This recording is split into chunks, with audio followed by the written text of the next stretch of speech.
And now, from the bowels of the internet, is the Hate Bit Podcast.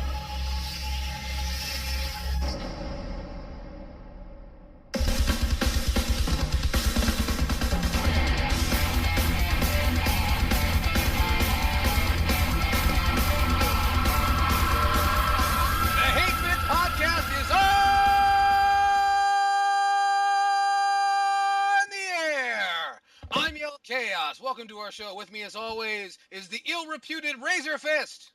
Let's drop trow and dig into this shit, god fucking speed. Yeah. The indestructible Alpha Omega Sin. If there's ever, trowel dropping, I'm there.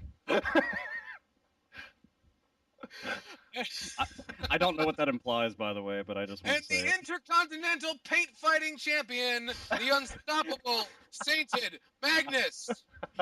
I lost my hair. Can somebody find it?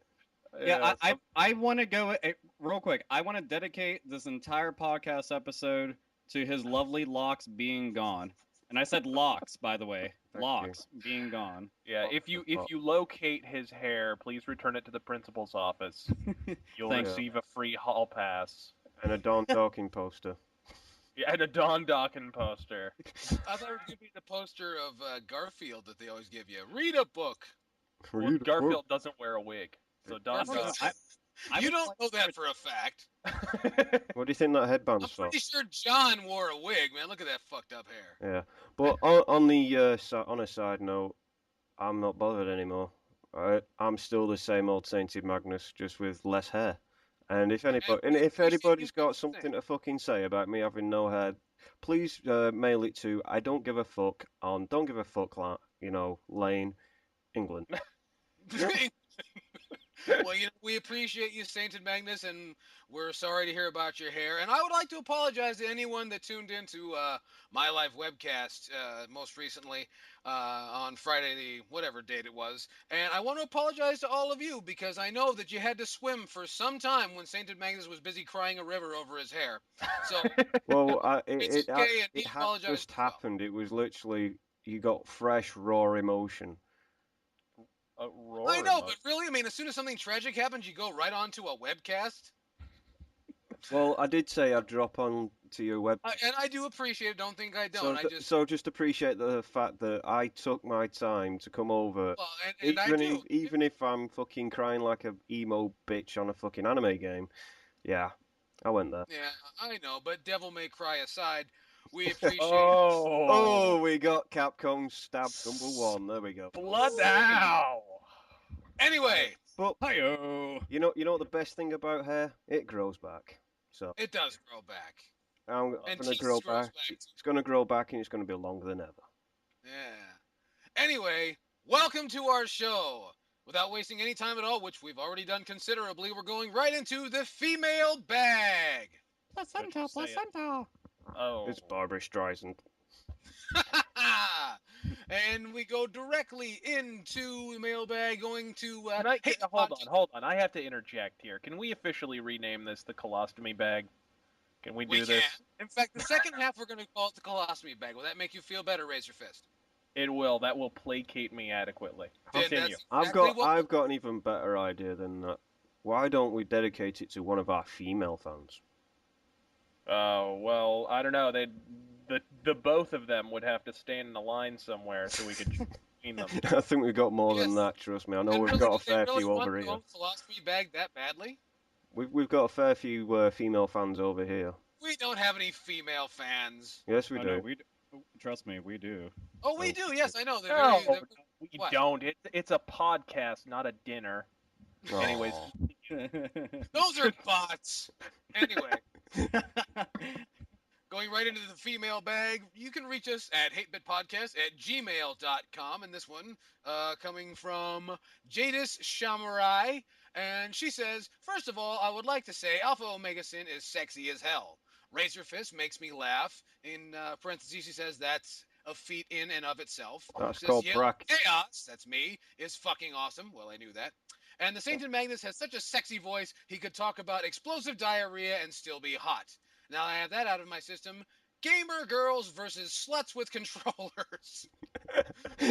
Oh, this is gonna be fun. I hate seeing those fucking pictures of so-called, in quotations, gamer girls in glasses and biting or seductively holding onto a controller, and the system isn't even plugged in.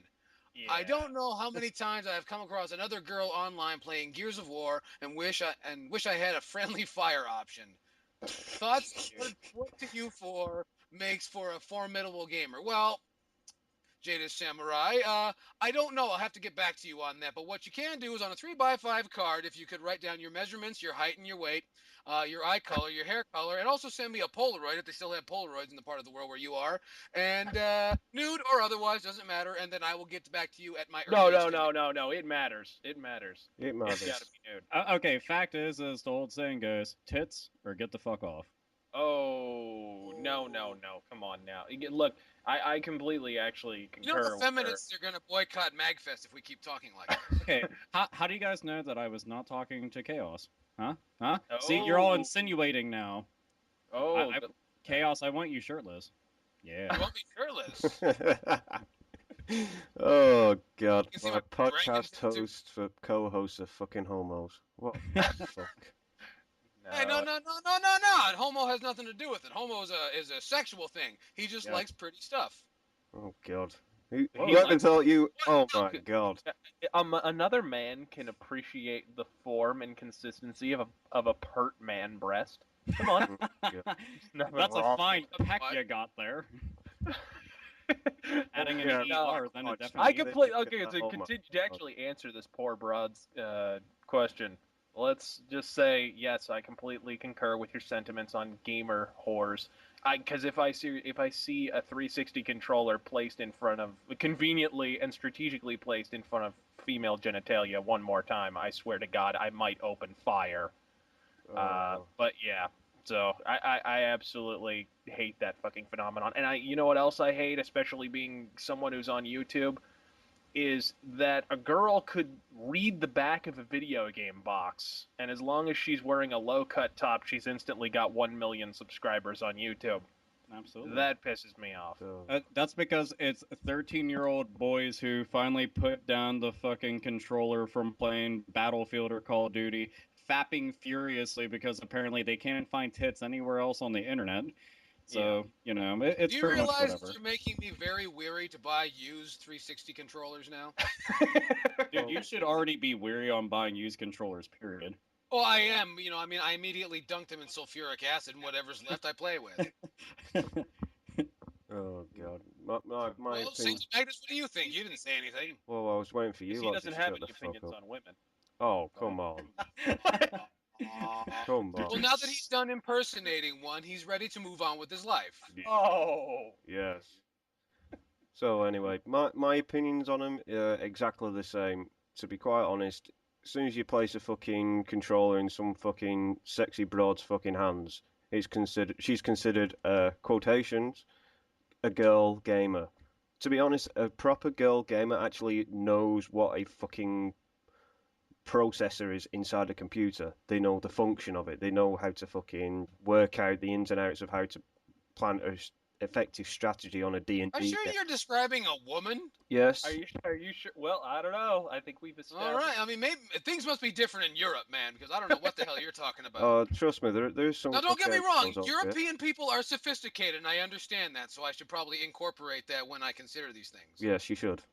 Okay, well, I will. Well, good then. Well, don't please be- go on. don't be Please rude. continue. Please continue.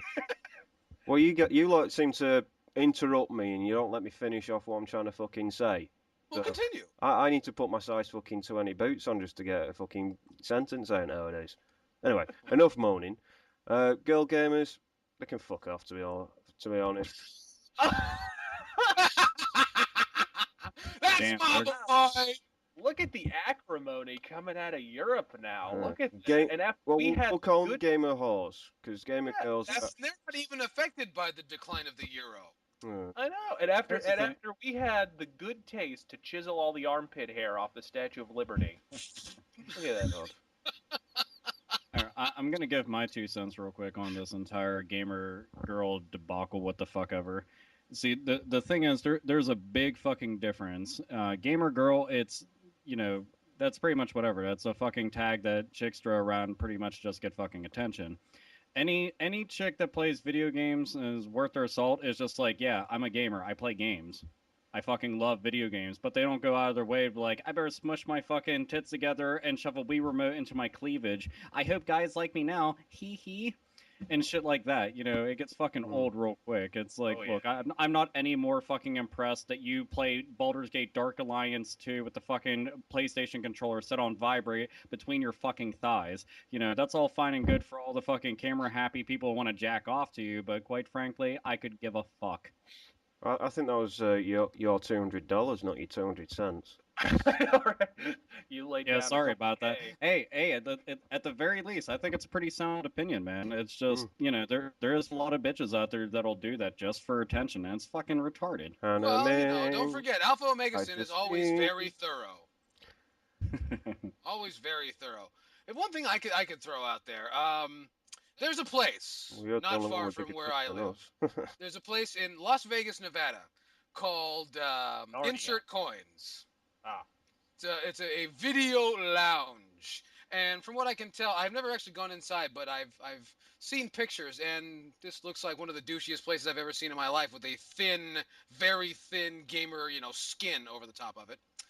And there's pictures like this that you're describing that come off of, their website of, whoever's, girls and with things in front of their tits. And the only suggestion I have for people like that, I find it mildly insulting, but the only suggestion that I could conjure up for them would be, you might want to go outside Nevada and find, I don't know, pretty girls. Anyway. That's what they call a pretty girl in Las Vegas, Nevada, as a tourist. That's very true. No, that is about right. I'd say that is about right. Oh, and for the most part, one thing that's kind of nice about the gamer girl thing we're talking about is most chicks I know that play video games a whole fucking bunch. Every time they see a chick like that, the first things that they utter is, "I'd beat the shit out of her. I'd beat her with that controller. I'd beat her with her own fucking leg. I'd rip it off and just go to fucking town."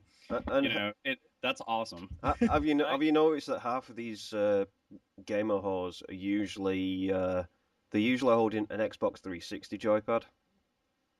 You ever thought that? Well, it's a larger controller. Well, it covers up more of their razor stubble on their veggie. I thought you were gonna talk about stretch marks and bullet wounds. Yeah, I thought that as well.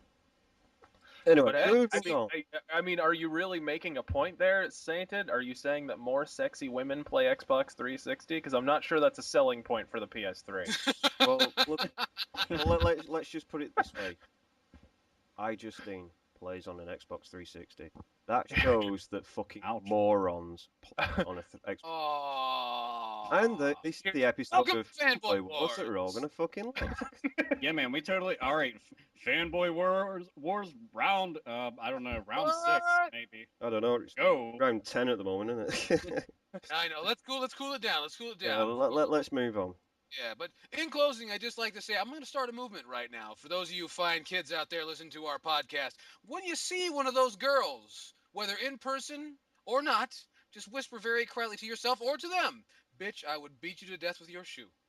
No, not with a shoe. You snap the leg off and then beat them. Rip the leg off. Well, see, that's hard. That's fun. I've got, you know what? I think I can ameliorate this whole situation with the girls taking photos with controllers in front of their hoo-hoos. I think honestly, we should just remove the controllers. Then the girl's naked. We've got a nice picture of a naked lady. There's no controller involved at all. Everyone wins. Yes. That's what I'm saying. You are bang on. We should capture the behind the scenes before the stagehand brings her the controller. Is that what you're saying? Yeah, but I'm sorry to burst your bubble with this lovely idea that you've just had, but they already have something like that. It's called a porn mag. They're usually found on the top shelf of a newsagent's. I have no clue what you're talking about. All my porn is on my TV screen or my laptop. I don't even know what the fuck a porn mag. I am never touching your laptop ever. So, but what's this porn mag you speak of? Yeah, it's a failed first-person shooter on the PS3. Oh, that game, yeah, that one. Oh, I remember that. I'm pretty sure I used it as a coaster, but it's Oh wait, I forgot. 100 people online, and none of them are having fun. Oh, Oh, and if anybody's They're listening to trying this, their damnedest. no, they're not. They're lying to themselves. If anybody's listening to this and you're a big fan of Mag, all I can say is that sucks. I'm sorry that you're that committed to the purchase, but you could probably make them take it back with your fit. oh, Mag, So somebody gave me a copy of that to try and says, "Oh, try this first-person shooter. It's fantastic online." You go on there, it's like standing in the middle of the Nevada desert with a gun in your hand. Nobody around. You're like, well, "What do I shoot? I guess I can shoot this rock." Boring. That's Oh, Mag. wait, hey, wait a minute. Uh-oh. I think there might be one individual complaining. We're off topic. We better stop that and halt right away. Get this fucking train back on track. Well, I've got 2 words to say to that. Fuck off. That is all. Fuck off proper. Lick Yeti balls. Yeah. Chaos? Anything to add?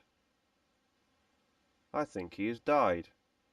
Well, shit. See, look, when we try to get shit back on topic, one of our friends fucking dies. Are you happy? Great. That's fucking fantastic. Now we lost Chaos. This is lovely.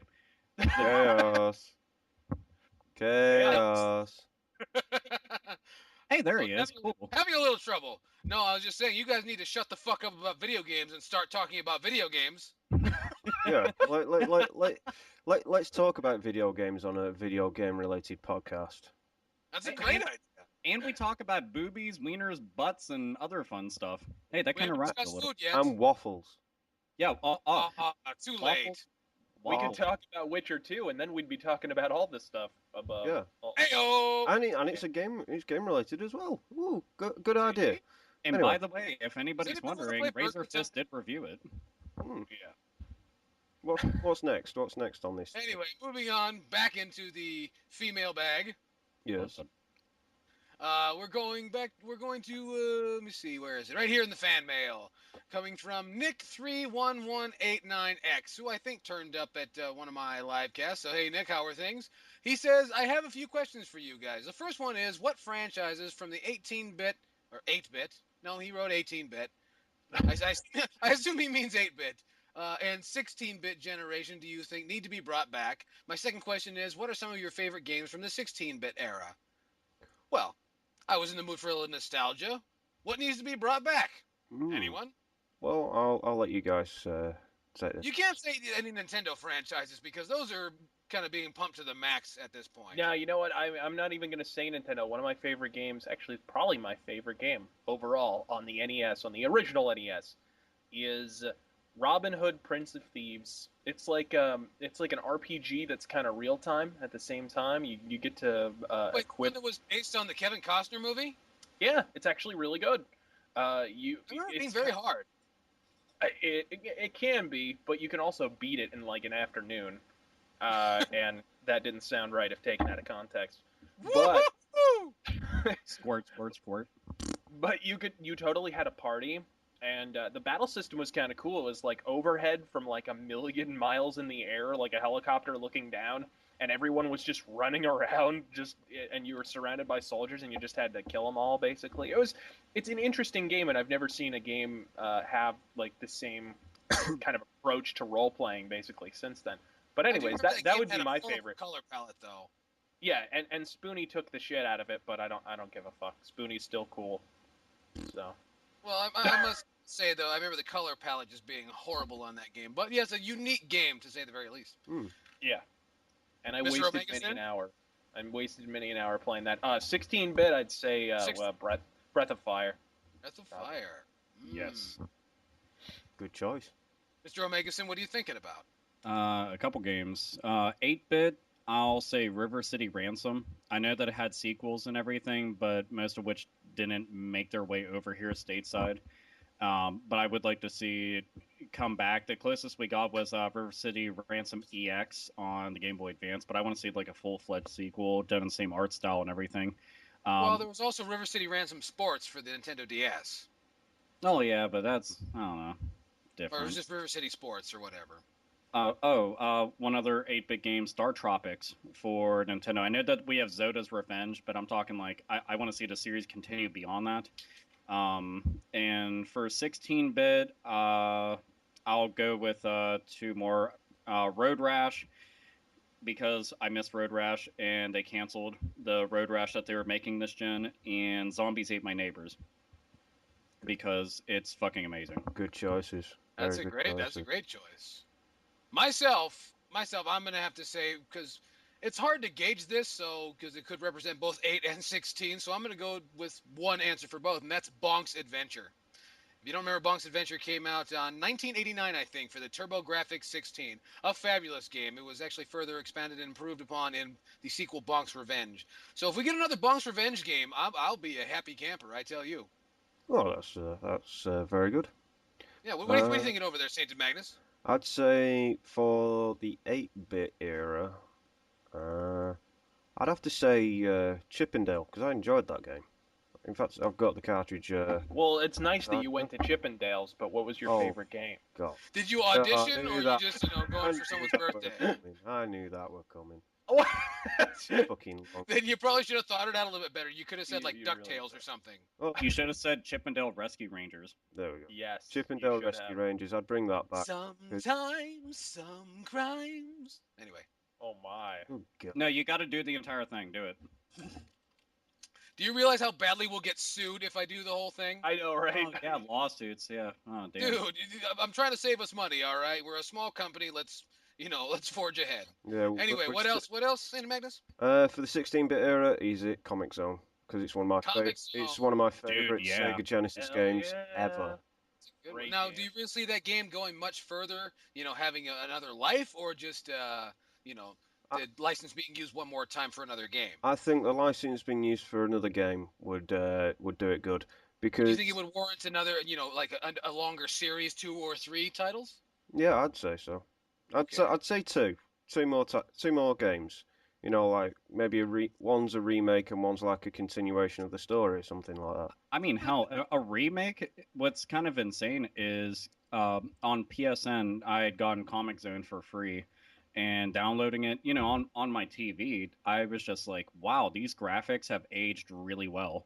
Like, it's splendid. It looked so amazing because it had been years before I played it, but yeah, I would totally be down for a sequel, remake, anything, because Sega needs to quit acting like that shit doesn't exist. Oh, that game was fantastic, and if you're one of the lucky ones that got the soundtrack with it as well, the soundtrack is fucking unbelievable.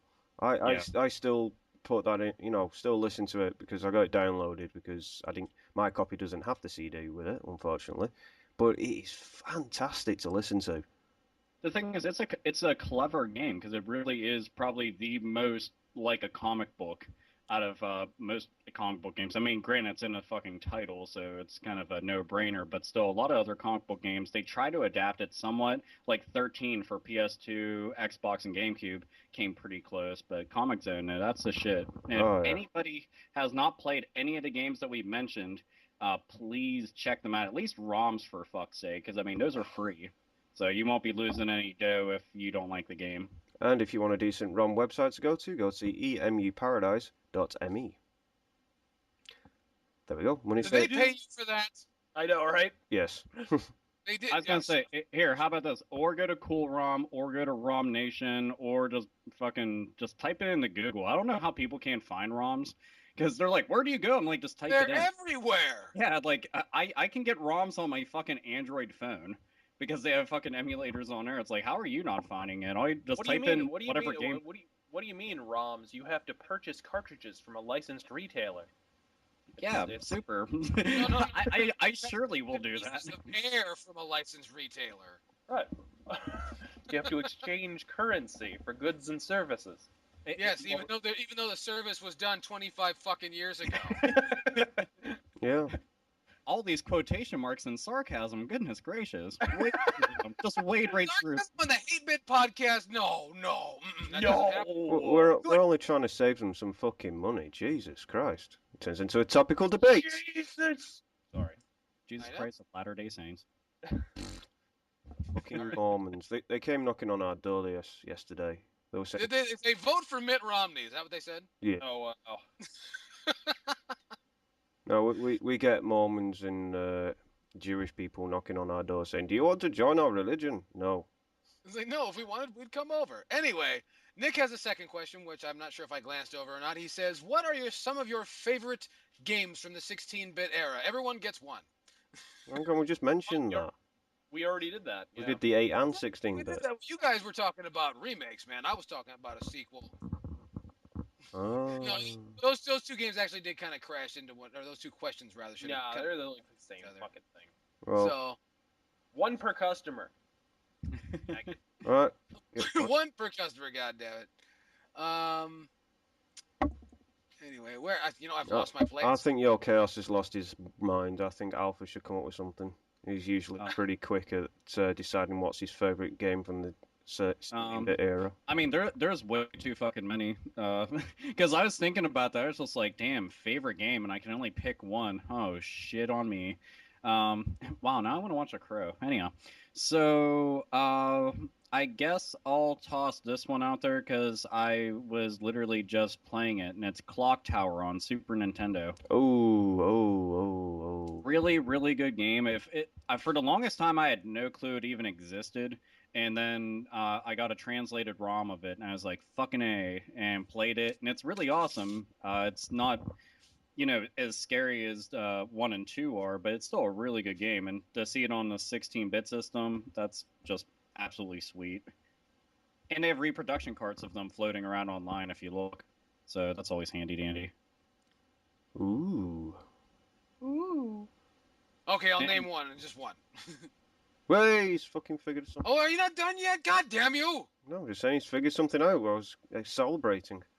Oh, I see. What is your favorite 16-bit game, asshole?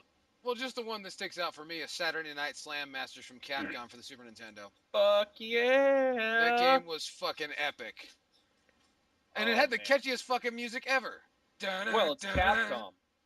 I know. I mean, they got great music people over there. Capcom, man, in the 90s on the 16-bit era, hell, unstoppable. Yeah, they were just the fucking princes of 8-bit and 16-bit soundtracks. They had that locked down. Oh yeah. Yeah, random fact, even though all of us and many of you out there will take a big heaping fucking shit on Capcom for their current bullshit, there's no denying everything that they did back in the day made them a force to be absolutely fucking like scared of. They were monsters at making games and just music-wise, yeah. I mean, and if you need proof, pick up any fucking Mega Man game, any. Yeah, it's kind of like, and not to sidetrack the discussion too much, but it's kind of like Capcom in the 90s was so dominant that then when they kind of hit the wall in the early 2000s with shit like like Product Number 3 and like just games that they kept releasing that nobody wanted to play, and Mega Man Legends didn't sell that well, and all these games came out and just kind of bombed, and gradually I think they're just overcompensating basically now. They're trying to please too many people now because they're like, oh shit, we're not going to do that again. We're not going to sell two copies of our game. It's not that they're trying to please too many people. They're trying to please the Western audience, and they're trying to please the fucking like shooter fans because that's what's selling by the heaps and tons. That's what they want their fucking. Is it really though? Yeah, man. Look at if you need proof, look at their current business model and look at the current franchises that they tote the most. Compare them, like what they were doing prior to that. Like, okay, look at Dead Rising, and then look at Dead Rising 2. Look at Lost Planet 1, then look at Lost Planet 2. Look at Resident Evil, then look at Resident Evil 4 and 5. Yeah, it's not like I'm sitting here being a fucking asshole about all those games because a lot of them have their good points and shit, but it's a fact that they're literally like, no, we need those fans there. They're spending all that cash, and we don't really care what anybody else fucking likes. We just want that money. Hand in a cookie jar, indeed. And then they released Vanquish. Oh, God. That was What a Sega. piece of shit. Now, that was not trying to cater to a Western audience. I don't think anybody who played that game would say, boy, this feels like a Western game to me. Wait, that Vanquish? That felt like an extremely Well, I was Japanese gonna say game. that's not Sega. Capcom. Yeah, Sega actually made that. That's right, it was Shinji Mikami. I'm sorry, I was the other way around. It was Shinji Mikami left Capcom and made... sorry, I had Mikami on the brain. So, Oh, that's cool. Yeah. But anyways, continuing. That's a rare illness that only comes out of Arizona. It's true. Mikami brain. Yeah, I know. Anyway, we got one more for the mailbag, and then we're gonna start our show. Comes from. Well, what about the rest of us? Oh well, I'm sorry, I didn't know. You didn't. sorry, No, you Madam. didn't fucking know. Everyone got. Well, you fine. You please go on. Yeah, I already mentioned my favourite game of the 16-bit era, and that was actually Comic Zone. Right. Because we already discussed it, so that's my choice. Fabulous. Thank you for interrupting to say that you had nothing to say. We appreciate it. Well, It's called fair use. It's the Oh well, temper. and we appreciate that. Yeah. The temper got it better. His temper is as short as his hair now. So he had... Well, that's true. That's true. So the That's hair true. is more of a blessing than. So Yeah, so if you ever run into Sainted Magnus anywhere out and about, be careful when you say hello, because you might say, "Hi, I'm fucking Sainted Magnus." He will start peeing on you immediately. They'll be peeing their pants when I've punched them in the face, and they're lying in a puddle of bone and teeth and blood. That's not going to be pee, my friend. I assure you. Anyway, are we done with this one? Can we move on to our next letter? Oh, if you want to. All right, this next one comes from, once again, in our Gmail box, and it comes from Will Gates, and Will Gates says, what do you guys think, and this is a very dangerous question, but what do you guys think of pre-Phil Anselmo Pantera? An early thank you to you guys if you answer my question. Keep up the great work on the podcast and your individual channels, and if you start to suck for whatever reason, may someone's God have mercy on your souls. Fair play. Fair play. Well, I could understand why you would think we would suddenly suck, considering he's talking about Pantera. That's ooh. But you know what, Will? Razorfist is gonna tear your face open. Please go on, Razorfist. Actually, believe it or not, my favorite Pantera album is just after Phil Anselmo entered the band. I like the power metal album, personally. But yeah, I like Metal Magic and all that shit before that too. I think Pantera, the only time they were good is when they were hair metal, actually. And once the 90s rolled around and Cowboys from Hell, and Cowboys from Hell is still pretty listenable, but far beyond drivel, no thank you. And all the shit after that, fuck that noise.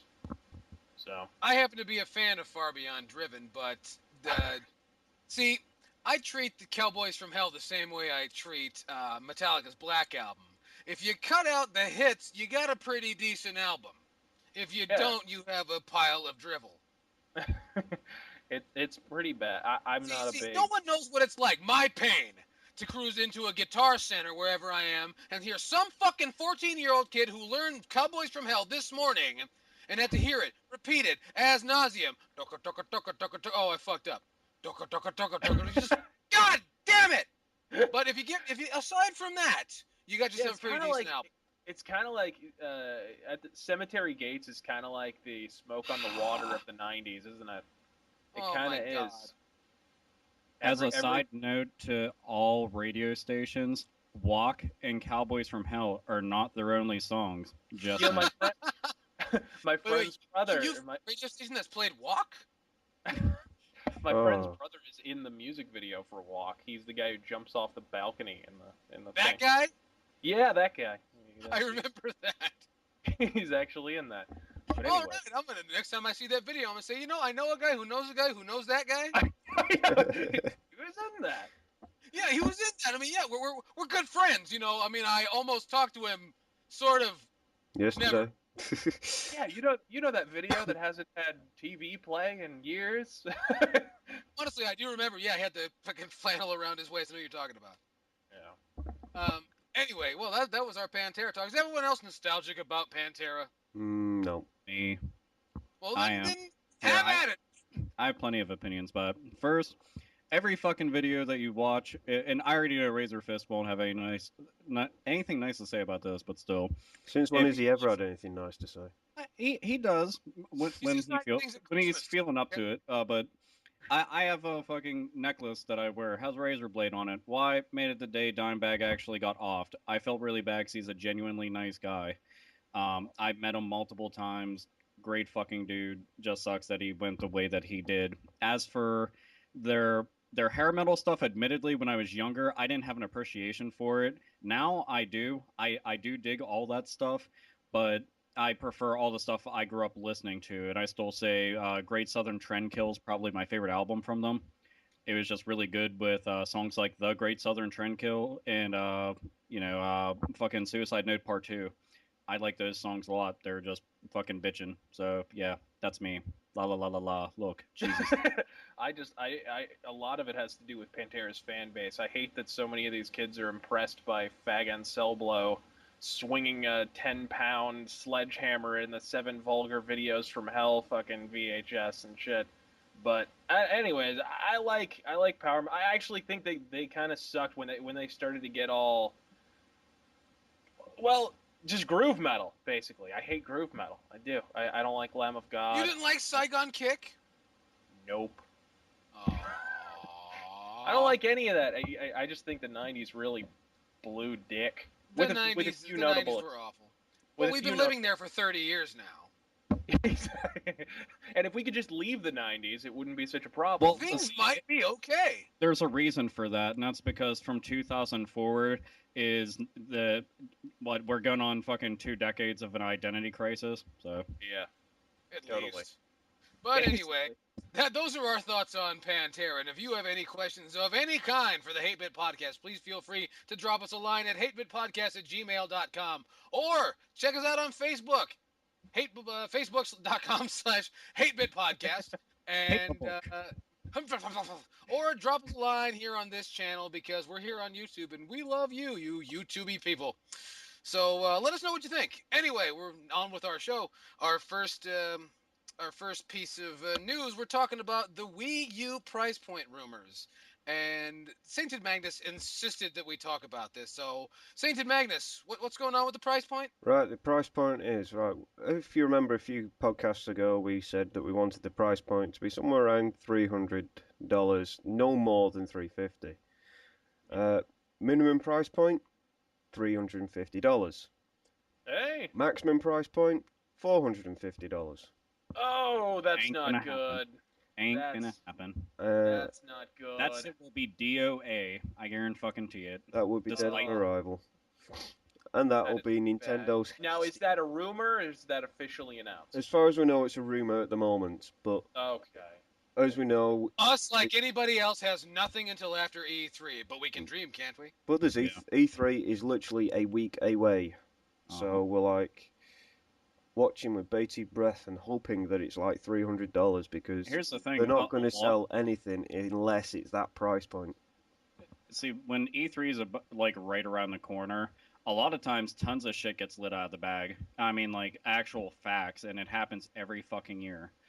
Same thing with Tokyo Game Show. Anytime that it's coming, you'll hear the news, and a lot of times it turns out to be true. This kind of thing, I mean, anybody can go and say the numbers, but I'll tell you this much. Plain fucking fact. All they have to do is look at what happened with PS3 when it launched at a high price point. Not as high of a price point, but still, it launched at a high price point and it was floundering the entire time until they dropped the fucking price. They should have learned their lesson with the 3DS. If they try bringing it at that much, yeah, they're fucked, and then some. They're just being fucking greedy. That's the thing. If they set the price right, they can be the hero of this Christmas season or, holiday, whatever you want to call it. If they set it wrong, they will be the laughing stock of the holiday season. Oh, yeah. Dude, This there's is a slippery slope. There's one way around it, though. I'll tell you this much. If they brought it out at $450, I'll accept that off of just one thing, and that's if their fucking price tag for games is like $20. And that's the truth. You wouldn't buy it if it were $599 US, $599 US, $599 US.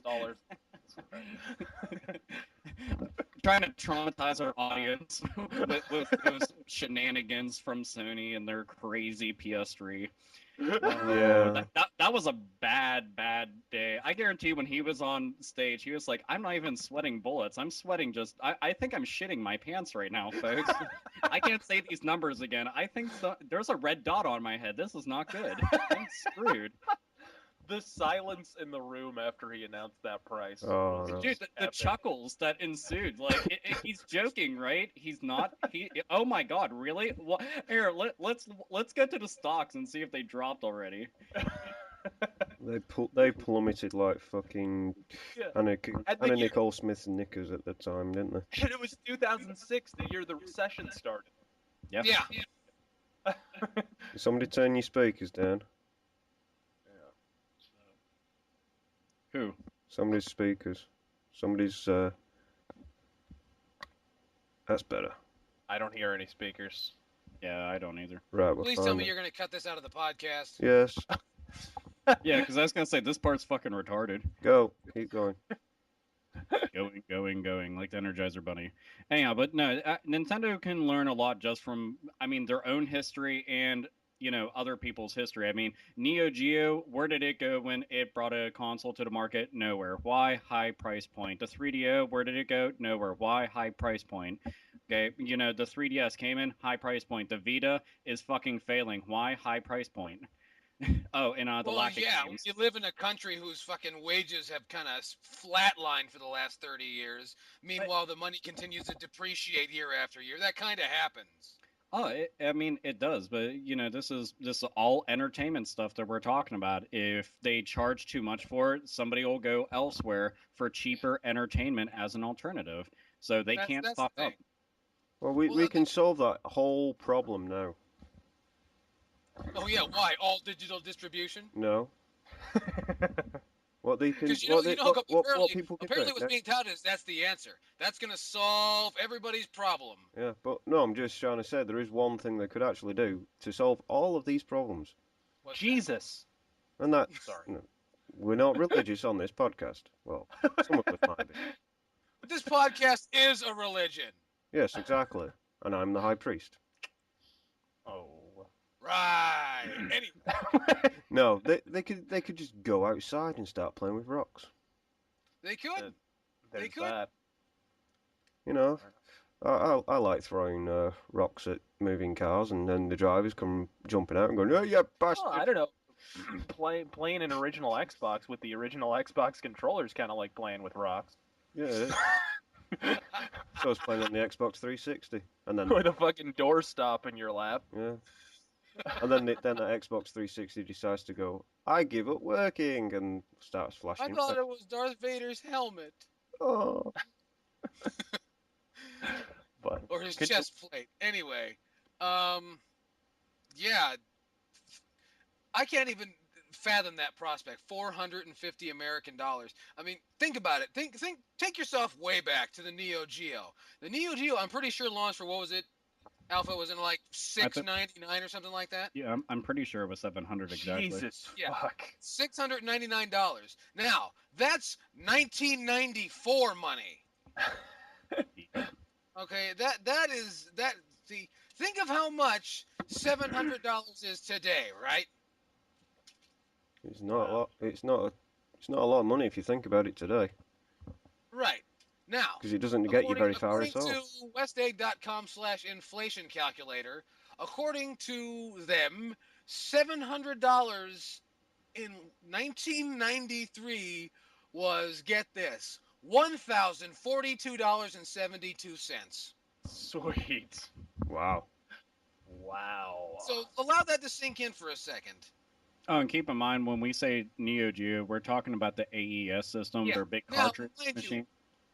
Now, mind you, for instance, to be fair, the Neo Geo was actual arcade components. What was inside, it was a very modularized version, but almost identical to what was available inside the Neo Geo MVS cabinets, the big red arcade machines. So that was understandable. That was expensive technology. But the technology inside these modern consoles is not quite that expensive because it's manufactured in China for very cheap and the Yep. price point is just to protect profit, or what they call profit insurance, something or other.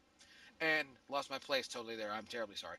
And you know, so there's that. I understand that, but you know, the point is that was back then, and some people bought those.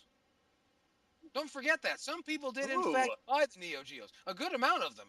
Not as many as I guess they expected to sell. They bought them and played them on their fucking yacht. Yeah.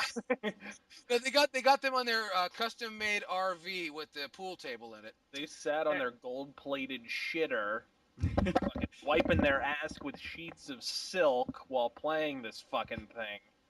And they also ordered dolphin that day as an appetizer. No, they had beluga whale bacon. Oh yeah. And then they only ate half and said, "This tastes like shit. Get this the fuck away from me." What is this? This tastes like fish. I'll not have it on my yacht. If you're gonna buy a fucking Neo Geo, why not have it installed in your fucking car that runs on unicorn tears? No, the other they could do, they could flush it down their toilet that actually flushes Pierre Mignon. All I'm saying. Oh. No, But anyway. the price point of the Wii U, it's if that's the fucking actual price, then there's something drastically wrong with Nintendo. Yeah, There's actually one reason why this could honestly be true, and I think a lot of people listening, I think you guys even can fucking imagine this, is that Nintendo kind of painted themselves into a corner with the controller. The controller is not going to be something you can easily manufacture for cheap right now. Yeah. So the fact that I understand that it's actually quite cost-effective technology. At least it was in its prototype state. yeah, but you have to think about this compared to what it would cost them to make a regular controller, and then you also have to take into account, in addition to, even if the controller doesn't cost an arm and a leg, it's just maybe a couple fingers off a hand. They still have to manufacture the console itself and put that in there. That's going to cost leaps and bounds by comparison to the GameCube and the Wii. Well, I think the other mistake that's being made here is that the new console, the Wii U, does not look drastically different from the previous console, so it's going to cause a lot of consumer confusion here too. Well, the name alone is causing a lot of confusion because a lot of people are just thinking, like, is that just like a regular Wii? Because, I mean, we had Xbox 360 and then, like, the Pro version, then PS3, then PS3 Slim. So people might be thinking, oh, I'm just buying a Wii, but a little bit different, a little bit better, maybe? Well, I think there was also some confusion with the Super Nintendo as well. I don't think parents quite understood that, Super Nintendo, well, what's that? What game is that? Oh, no. So, that's just my thinking, but $450... Yeah. My God, man! I mean, I don't want to sound like a cheapskate or anything like that, but times are tough, and families are not going to be able to throw that kind of cash for this. Let's face it, toy. Yeah. Well, if Nintendo go off the last fucking generation, what they did was turn it into a shovelware dumping ground.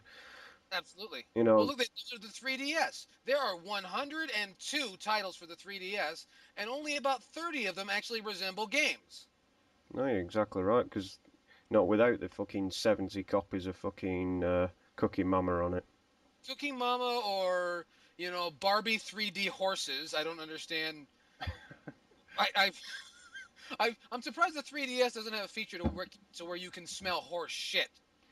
Oh, I don't know. They probably. Well, then you wouldn't be able to play the console. I'm just that'd be Nintendo 4D. It would have smell-o-vision. But in my honest opinion, that's too much money, and that's just not coming from me, because I'm one of the few grown-ass men, who should be buying it for his kids, but is in fact buying it for himself. And that's a lot of money, man. Especially what with fuel prices and so on. Now, we're getting into an economics discussion. Overall, $450. I'm not going for it. $349. We can talk. Maybe if they bundled a fucking game with it, then. If they bundle the game with it, $350, definitely. Then then we're in business. We're talking. If they got Super Mario 4 or whatever, just something. God damn it. Exactly. Anyway, moving on. See, we're ending segments with "God damn it." What's going on? It sounds like we're being hateful or something. Oh, well, It, I know, Anyway, it's almost like a hate-bit podcast of some sort. yeah, no kidding, right? Breaking news: something going on at Studio 38 with the Kingdoms of Amalur layoffs, massive layoffs, along with layoffs at BioWare having to do with the Old Republic MMO. For coverage, we turn to Razor Fist. Yeah, well, I don't know.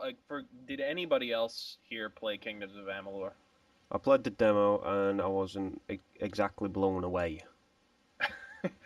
To me, it was like the President Obama of the game industry. It basically overpromised and underdelivered.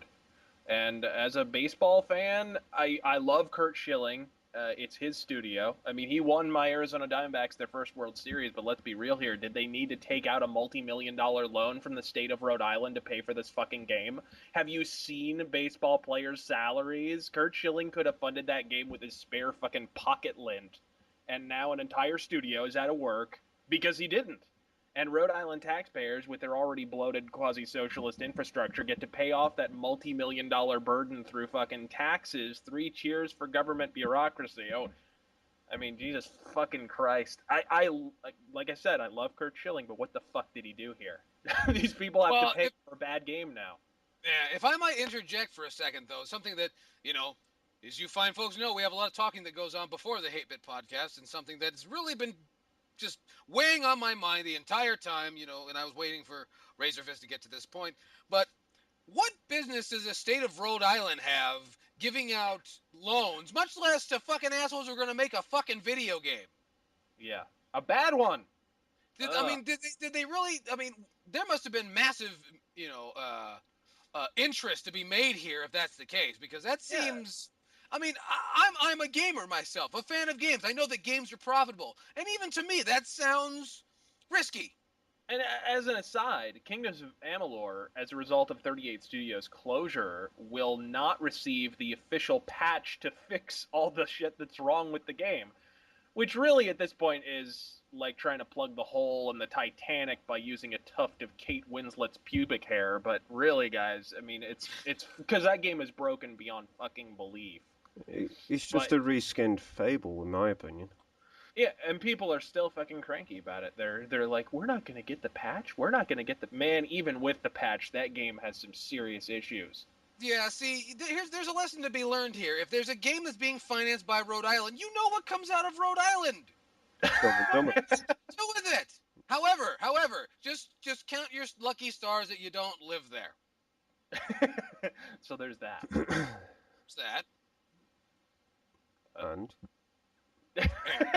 Rhode Island sucks too. What? Oh, anyway, there's... I beg your pardon. There's layoffs at BioWare having to do with the Old Republic MMO. What's the story there? I know that the Old Republic is losing support like something that like the House on Stilts from Lethal Weapon 2. Here, I'll throw that one in there. Yay! We've got Ghostbusters and now what's the story there? What's going on? Well, BioWare said they had killer endgame content planned for the Old Republic. Who knew it would be sweeping layoffs, right? I hate to delight in the failure of a game, but I'm not even gonna lie. BioWare had this coming motherfucking yesterday. You dangle your nuts in front of a hungry lion, before long you're in for a fucking testicular mauling. And that's exactly what BioWare received here, basically. So, the game was fairly... It's a WoW clone in space, is what it is. And they were convinced it was going to cure cancer. But really, at the end of the day, they spent a lot of money. Rumors, they refused to confirm the actual figure. But we know now that it is over $300 million and less than $500 million for the development of this game. So, how alarm bells were not ringing at that point when they got that bill? I have no fucking idea. So I'm kind of waiting for the mass corporate suicide note that's going to come in, because if it doesn't, then I'm quite frankly shocked and a little underwhelmed. They're laying off a bunch of employees. They're finally reducing the numbers of servers.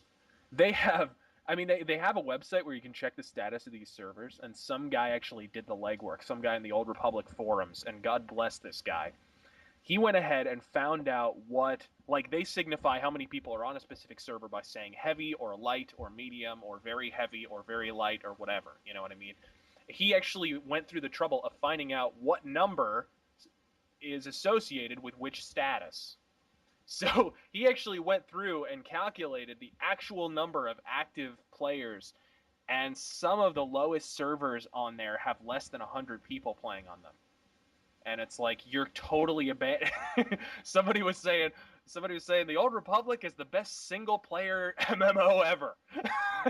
Because it really is. You're just all by yourself, basically. Yeah, and I go on. go ahead. No, I was going to say that they killed off one of the greatest MMOs that Star Wars related. Well, the only one that's Star Wars related, and that's Star Wars Galaxies. For this piece of shit. Why couldn't they have just made a Knights of the Old Republic 3 like we've all been fucking wanting?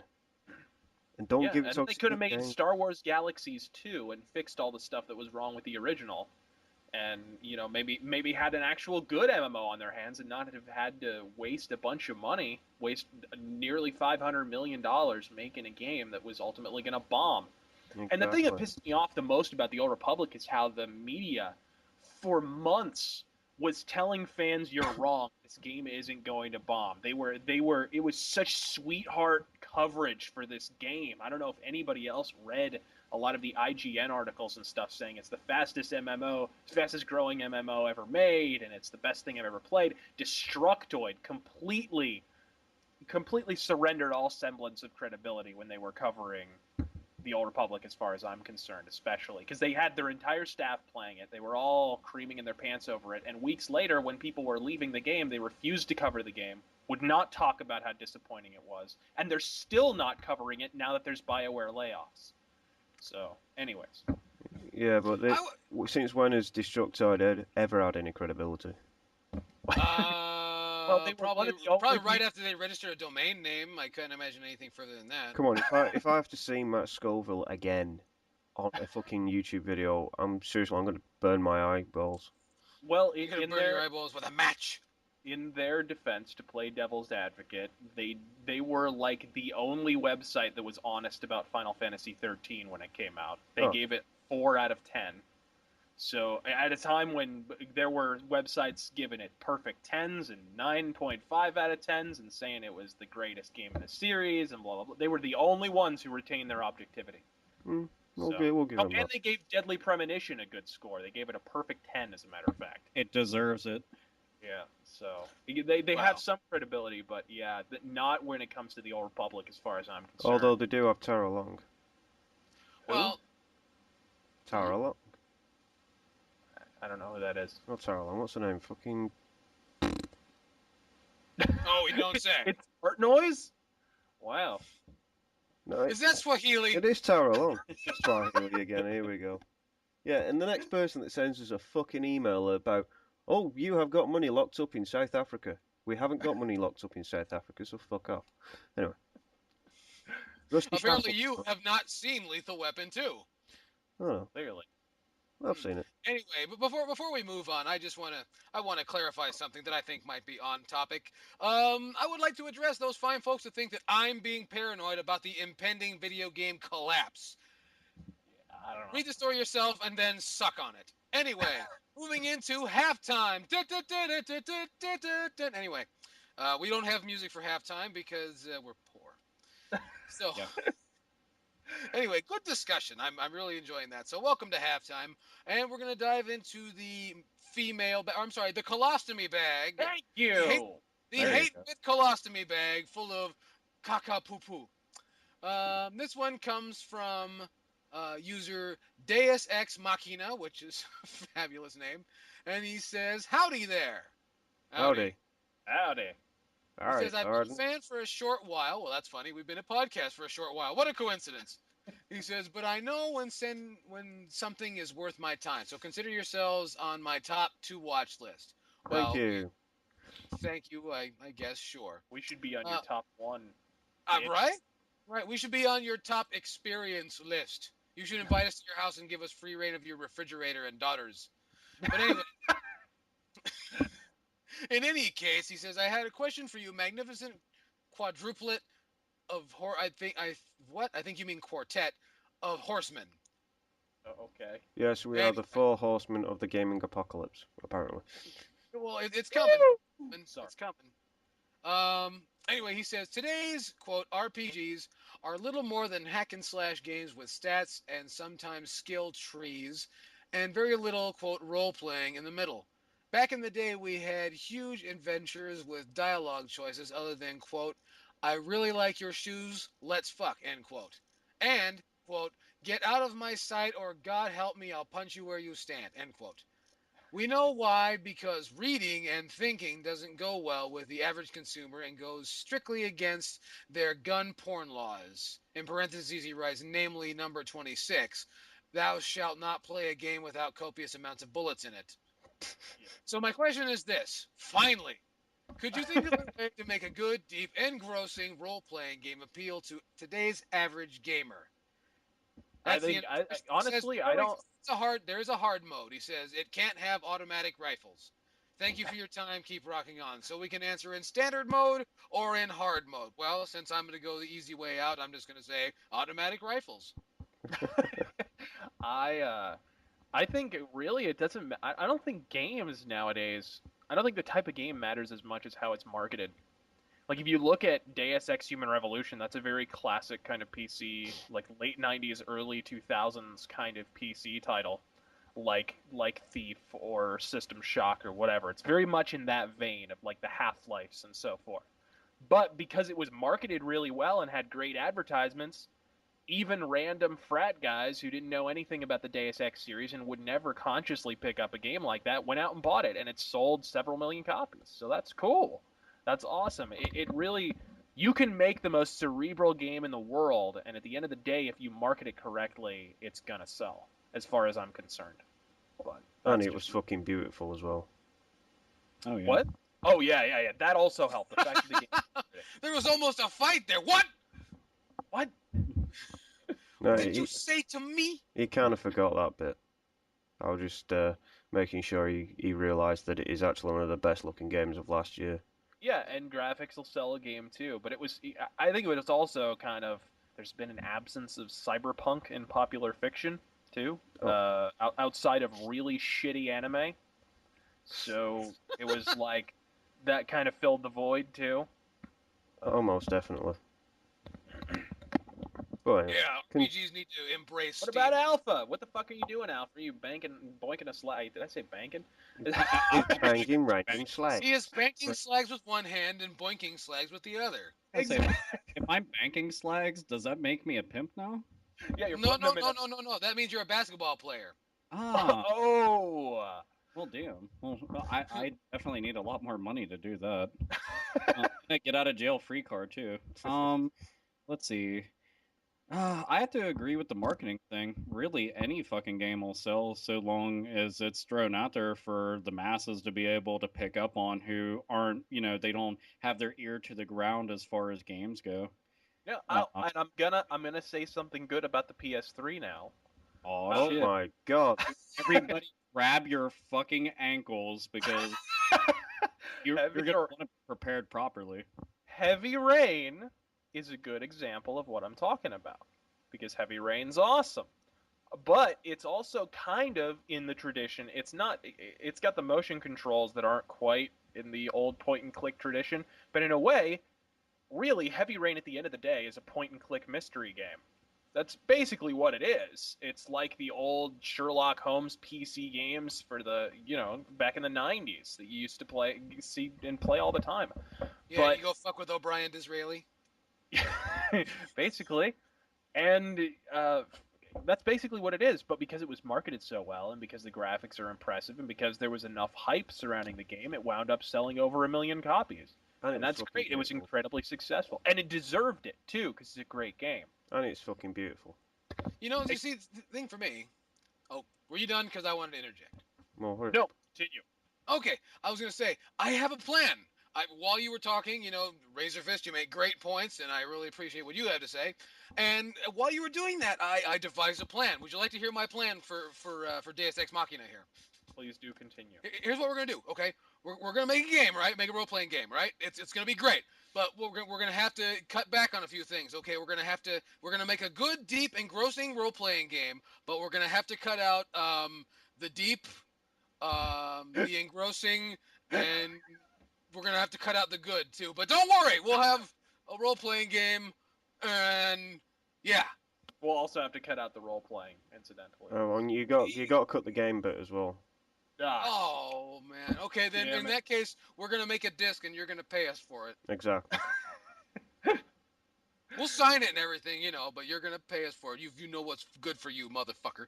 But anyway, wow, we had. well, if you slap a Final Fantasy title on it, it'll still sell 1 million copies, right? We saw that from Final Fantasy 13 and 13 too. Hmm. Or slap Elder Scrolls Skyrim on it. Sorry, I'm kind of hating on Skyrim at the moment because. Are you hating on Skyrim? Well, it's so fucking monotonous and boring. So I'm like, yeah, we need something a bit more engrossing. And oh look, this guy can shout at things. That's all it basically is. I don't know. Barbarians in Diablo, I mean, they take shouting very serious and then jump on you and kill you. It's pretty sweet. True. And they're metal as fuck. Apparently, they're like the Hulk. They can jump from one side of the screen to the other, from what I've been told. And how is Diablo 3 doing anyway? Well, the most engrossing gameplay element so far is avoiding being fucking hacked. You have to. Yeah, that entails far more skill than the actual game proper. All right. basically, a good Diablo experience is hopping onto the game and realizing that all your gold is still there and intact. It's very nice. What you mean the hard-earned gold that you earn in real life and then spend within the game? Yeah. Oh, don't tell anybody that. They might actually realize what's really happening. Oh shit, they don't know about that bit yet, do they not? Nah. Shit, secret's out now, lads. No, but the one thing that I'd put in an RPG to appeal to the modern day gamer is give them bigger guns. Give him bigger gun. Well, That's it. Yeah. Well, you went automatic weapons. I went for a bigger gun. Well, I'll go along with it. Well, I was also in favor of cutting out the good, the deep, and the engrossing. I am about economic management. Well, I've got a game for you, buddy. It's called Mass Effect 3. Yeah, but what if I don't like the ending? You can complain on YouTube, and hopefully they'll change the ending. It I worked heard last about time. that. Wow, I'm gonna do that with Mario too, man. I was like, hey, fuck that King Bowser shit, man. I've seen it, man. He needs to have like Jim Carrey in there, yo. I'll tell you what, Mario must be one evil bastard because he goes out into King Koopa's castles, throws his kids in fucking lava, and then says, oh, he eats mushrooms, so he's fucking tripping his tits off when he's seeing stars. He jumps on all these other mushrooms and all these turtle shells. So he's, basically, Peter's going to have a fucking field day with him.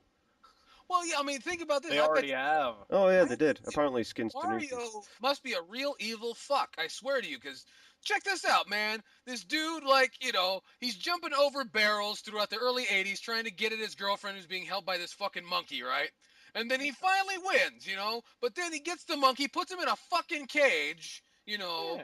And who would have known he was evil too? I mean, because at the end of every single game, they always present him in front of Mushroom Kingdom, and he's standing on the balcony in front of an adoring throng. And whenever an Italian guy gets on top of a balcony in front of an adoring throng, it always ends well. It always. And dig this. So so then that all happens, right? And then he gets thwarted by the monkey's kid or something. And then some time goes by. No one talks about it again for a long time. And then next thing you know, many years later, the monkey and the plumber go into business together, right? And they have to save the reputation of a once great company, and they've been doing it ever. So they give Donkey Kong his own country to shut him up. They even give him a kid who has a racing circuit. I mean, this sounds like some sort of an appeasement. I think we should stop talking about this right now. Well, I was gonna say, if we're gonna talk about Donkey Kong, the only thing we can't technically bring up is anything having to do with those bongo drums. So yeah, kind of just want to sweep that under a carpet and I don't know, maybe roll it down a hill on fire. That might be good. Yeah. You know, it sounded like in the background there we had Hawk from the Legion of Doom. Oh, what a rush. Well. Oh, dude, I'd loved when Hawk would sit there and go on a mic. I'm like, well, let me tell you something. And just go Actually, off. Everybody had let me tell you something. Wow, yeah. Everybody except for the Ultimate Warrior had let me tell you something. The Ultimate Warrior had gibberish. He had it down pat. I mean, okay, when he didn't have gibberish. He had prophecy. Okay. Dude, the Bushwhackers made more sense than the Ultimate Warrior. Okay, so that right there says that he's doing something. On a cocaine bin made more sense than the Ultimate Warrior. Oh, come on. What do you mean? What do you mean? You've never loaded up the spaceship with the rocket fuel and let yourself be run over by lawnmowers? Come on, dude. Anyway, what's next? You're not down for Ultimate Warrior talk, I see. We had to recover from that. It was a bit before my time when I watched wrestling. Oh, well, let me tell you something. The Ultimate Warrior, man. Okay, I'm gonna tell you, he's got E, A, and Z, and A is pronounced ha, and Z is pronounced. So if you get that down, you just fill in the middle and something about his little warriors, which had nothing to do with Hulkamaniacs at all, and no, completely unrelated. Completely. I mean, we know the Ultimate Warrior was a much bigger market franchise than the Hulkamania could ever have been.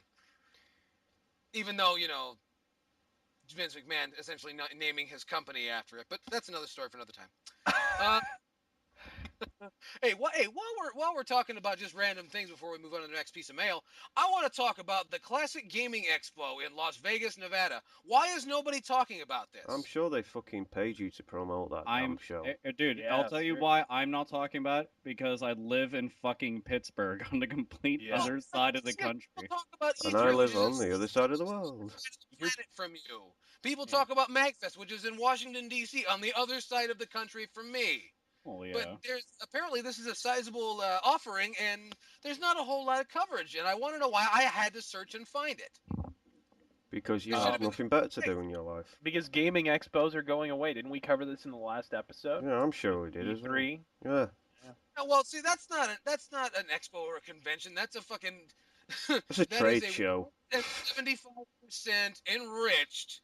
Like an advertising smorgasbord. Unfortunately, they the end so it'll jam right in your ass. A little less painful than if it had been a blunt instrument. Yeah. But anyway, they got the Classic Gaming Expo going on at the Plaza Hotel Casino, Las Vegas, Nevada, August 11th and 12th, 2012. But why I've only found this out because I'm a creeper and sometimes I read comments. I watch the Game Chasers every now and again, and I kind of go through their little things. And there's been some banter back and forth about they're going to Las Vegas, but nothing directly. I'm like, there must be a gaming thing. And so I searched gaming Las Vegas, and I got a whole bunch of stuff for casinos and all that sort of thing. They're going to nick all your good deals, you know. I beg your pardon? That's what the Game Chasers are going for. They're going to nick all your games.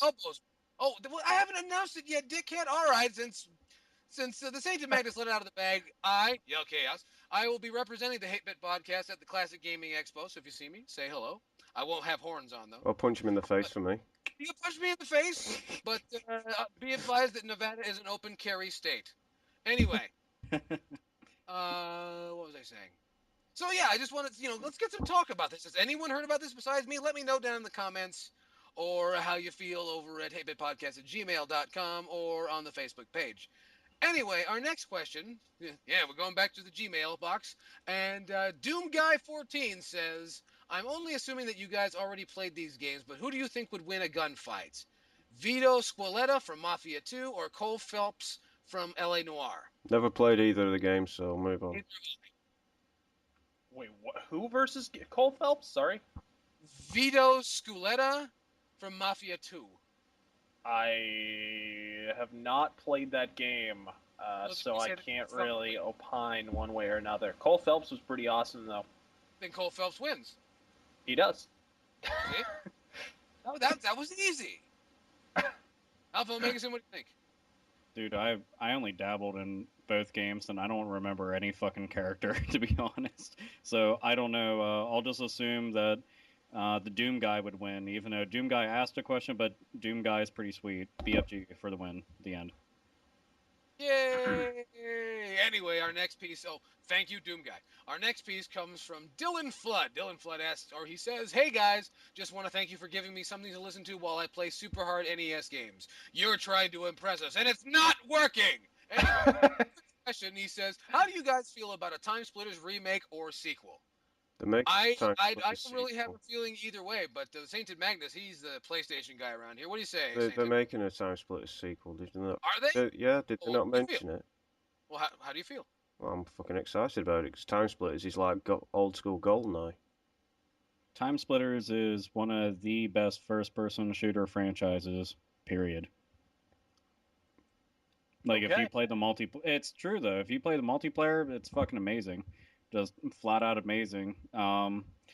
I've been dying for a sequel, especially after playing Future Perfect on Xbox, going 4-player split screen and just having a blast, pun intended. So yeah, another game, another bunch of games. That would be nice. Maybe break up the monotonous fucking generic shit we keep on getting shoveled into our laps. It's just the modern day GoldenEye, in my opinion. It is one of the best first person shooters that we've ever had.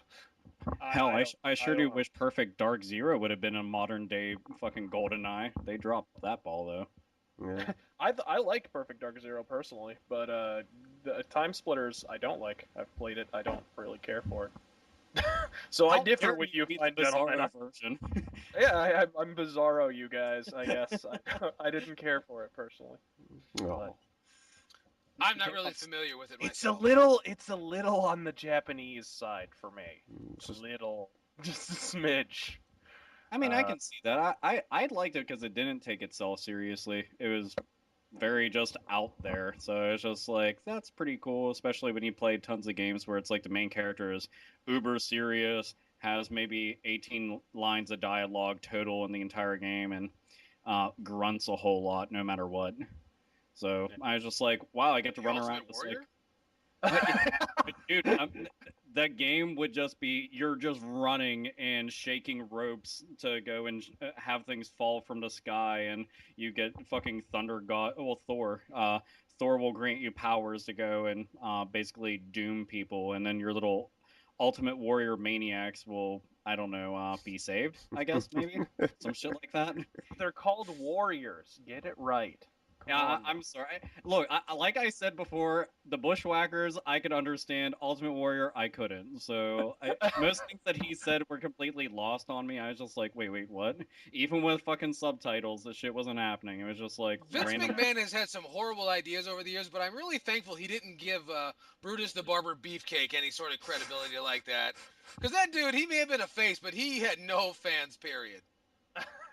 Let's not pretend. Dude, have you seen that guy? He's not a face. He's a forehead. Well, I was gonna say there's one credible thing about him, and that's the best thing about him was Shawn Michaels super kicked Marty Jannetty on his barbershop show, and that's pretty much the only thing I remember Brutus Beefcake for. Well, that mullets and those awful fucking spandex they wore that were cut down the sides and you could see too much. Yeah, those were horrible. Yeah. No one wants to see that. Yeah, it was like you could see like and then Alice Cooper started doing it. It's like Jesus Christ. See, there's side boob and then he had side cheek going on, and it was like, all right, we're done here. Like he did have side cheek. That's horrible. Yeah, man. That's fucking wrong. Kane did that for a while too, which is a bad idea. Hey, you know my character's supposed to be burned. How about I just start showing what's inside my tights? Yeah, the fact that Kane was supposed to be burnt, and then he didn't. He just wore the pants after a while, and it was like, look how burnt I am. I'm just wait. Isaac Yankem did not get burnt, folks. It didn't happen. For all the fucking people out there that were like, oh my god, I really think that happened, and the Undertaker's his brother, and Paul Bear's is... You're all fucking retarded if you believe this shit. Do you realize you don't have any idea how you just went back in WWE/F history? The Because origin of Kane, my God, that was before most of these kids were born. Well, there you go. And also, I want to see how many people like. You have to comment if you did do this. If you Googled Brutus the Barber Beefcake, because you were like, "What the fuck are they talking about?" Oh, God. Like, I legitimately want to know if somebody was just like, "I'm gonna take the time to pull up the They're search probably engine." Googling Alice Cooper. If you fucking Google Alice Cooper, but just no. It'll be a picture of his side cheek. Oh, God. Yes. And Are we done yet? no, we got more mail. We got more mail to go. This next one comes from Aaron Boutwell, and Aaron says, "This isn't really a game question." Well, fuck you then. And he says, "But you're all heavy metal guys." I didn't mean that, Aaron. I didn't mean that at all. Kiss up. Do you have a sister?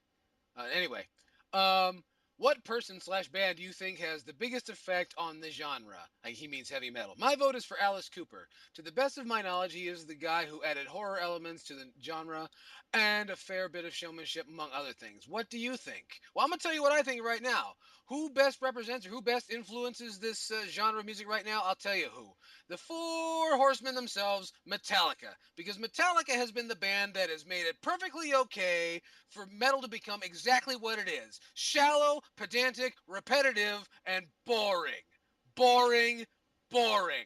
There is nothing cool about a balding 50-year-old, 2-year-old man playing on a stage with a fucking bullet belt. And I'm going to go with Razor Fist on this one. A hairline that starts on the back of his neck. There you go. That's who I think affects this genre the most. The people who have allowed it to become what it is. Awful. Razor Fist? Oh, I disagree. I think metal's stronger than ever. I do actually, believe it or not, I am going to wax positive here for a moment. I think since about 2004, metal has been back on the, on the rise. And there's some newer bands like Bullet and Wolf and Enforcer, mostly from Sweden. These bands. Wolf is that- amazing. Yeah, that play the classic style, but they're younger guys and they're not balding, except for the lead singer of Wolf a little bit. But but aside from that, they're all Well, young. he's they're all in their Swedish. You got to make allowances. they're all in their 20s and they play fucking great music. So I think metal is on the rise, but unfortunately a lot of those bands are getting fewer and farther between. And there's a lot of focus on shitty, mellow death and you know. I'm not melodic- arguing that point. But what I am saying is that the vast majority of it is a bunch of cookie cutter bullshit and a bunch of tribute bands. Yeah. And I don't understand. There's the rise of new metal. New metal is like apparently gaining steam again. No, What? And no. yeah, there are bands that are emulating Static X and so on that are coming out, or at least they're still around. At least around here in Los Angeles. And Why? I think It hasn't even been it 10 wasn't years. even good then. But my point is, didn't you get the memo? You're fags and no one wants to hear from you. You go stand in line with Days of the New to wait for your comeback chance. Seriously, what the fuck? I mean, it hasn't even been 10 years since Static X had their last radio hit or something. Like, what the fuck? Dude, it's because, man, I said earlier, identity crisis. People can't come up with a genuine idea, so recycle everything that worked, may have worked, could work, or just, Or I didn't can't work, think of let's try it anything. again. Yeah, just Yeah. throw a dart at a fucking board. Wherever it lands, recycle it and say, this is exactly what we're rolling with, and go. But, Yeah, and the next song's called Wall Paneling. I'll weigh in my band that I pick for being the one band that influenced most of metal. Hands down, it's Maiden. Anybody can argue with me about that. That's all fine and good. But Maiden, even though it sounds cliche to say because they're such a big band, but the British wave of metal really did do a lot of influencing over here. And I mean, they're still churning out really good fucking music. They still put on really good live shows, and most people know who the fuck they are, even if they have not listened to a single lick of fucking metal whatsoever. So You yeah, know, that's pretty much yeah, it. you know what, Alpha? I'm going to agree with you there. I'm going to totally agree with you, but I'm going to reinsert, if you know what it is that I am saying to you, my previous argument about. At least Yes, spit there we on are. it a little. Yes, but I'm going to reinsert my previous argument about metal becoming stale and boring. Yeah. Are you saying I don't Maiden care or what. Stale? Well, okay, I can agree on that. Their last several albums, the last several Maiden albums, were very stale and boring. I did not And like them. now to find that at least the last time I saw them, their live set includes only material from those last 3 albums, with 1 or 2 quote unquote classics sprinkled in here and there, which I find insulting. Once you get to be that age, you have to understand that this is now you're saving for your retirement. I don't think they realise that word You're yet. not gonna drive a Lincoln at this rate when you're, ready to retire. I don't know, man. They get flown around on their own fucking jet, so I think they're Yeah. doing Yeah, pretty and Dude, decent. Bruce I don't Dickinson know. flies. First off, I have to say, Maiden gets points sheerly through virtue of how freaking awesome Bruce Dickinson is in his daily life. The guy's a friggin' fencer. He he's a commercial pilot. Like Howard Hughes. He flies around in his own jet. He's got his own radio show. His voice is still in top shape. He still Yeah. sounds fantastic, which And- is unbelievable because a lot of those singers from that era do not. Jeff Tate, anyone? And he before every concert, do you know what Bruce Dickinson does to warm himself up? Yoga. He rollerblades around the arena singing the entire set. That's what he does. He rollerblades around the arena. I would pay just to see that. Dude, if Maiden comes to town, go down to the arena and just hang out. I guarantee you, you will see Bruce Dickinson just roller skating around. And Dude, I swear to you, I'm picturing him with like a helmet and shin splints and elbow and knee pads going, "A brave new world, a Yep. brave," just over and again. You know, since we're on a big heavy Maiden topic right now, how have you not weighed in on this, Sainted? Because I'm waiting for my chance to come wading in with another band that I think, well, it influenced my metal taste, and that was Tigers of Pantang. no, Motorhead. oh yeah, Yeah, yeah.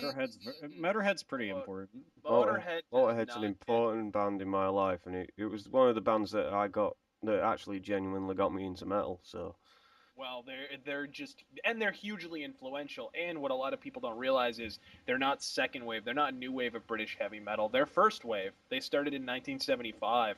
yep. They've been around a long time, and they influence speed metal tremendously. They influence thrash metal tremendously, black metal. Bathory, Quorthon was he was a huge Motorhead fan, and so was Venom. And so without Motorhead, there's no black metal, and by association, there's no death metal, and there's no doom metal, and whatever you want to. So all those extreme subgenres would not exist without Motorhead. Oh, not at all. Absolutely. And also, everyone, for the fuck of God, there is other songs other than Ace of Spades. Don't discount Yeah. the Ace of Spades. There is nothing wrong with the Ace of Spades. Oh, there Really. is nothing wrong with it. Here's People the have thing. played that song to I'm- death, and it still fucking works. Not like Enter Sandman or anything. No. Yeah. I'm not discounting the song. I'm not. I am not taking any points away from Are it. you just telling him to step outside of that and? Yes, Yeah. because Oh, here's yeah, the- no, you no idea how many fucking times I have come across motherfuckers, and it's not just Motorhead, keep in mind, but this is just an example. How many times I'm just like, yeah, Motorhead, and they're just like, oh yeah, Ace of Spades. I'm like, yeah, Motorhead, please tell me some more. And they're like, oh, that's the only one I heard on the radio. So then I just want to blow up. Yeah, Like, well, just and like there's fucking fireworks. so many so-called Motorhead fans that only own the first 4 albums. They only own if they own the first one, because hardly anyone owns the first one. But the only 3 albums they ever have are Overkill and Bomber and Ace of Spades. If they have any other albums aside from Ace of Spades. But I'll go on record as saying I like Motorhead's 90s material a lot more than their late 70s, early 80s stuff. I think like Sacrifice is my favorite Motorhead record, and it's so heavy. It's basically Motorhead doing thrash, and it's fantastic. They have the best drummer on the planet, Mickey D, playing drums on that record, and you really can't go wrong with 90s Motorhead. We Are Motorhead's a fantastic album. March or Die is definitely on the weaker side. Dude, I for me, best album from them, Orgasmatron. Orgasmatron's fantastic too. Dude, And that shit is fucking awesome, and I'm still pissed at my fucking shirt of that exact album because that's a wicked album cover. That shirt got fucking jacked quite a few years ago, and I still haven't gotten a new one. yeah, and they. That's I the remember thing when about- I used to care about that sort of thing. That's the thing about Motorhead. You always hear about Motorhead that they play the same song over and over again. That it's everything sounds the same. That they keep That is really. not true at all.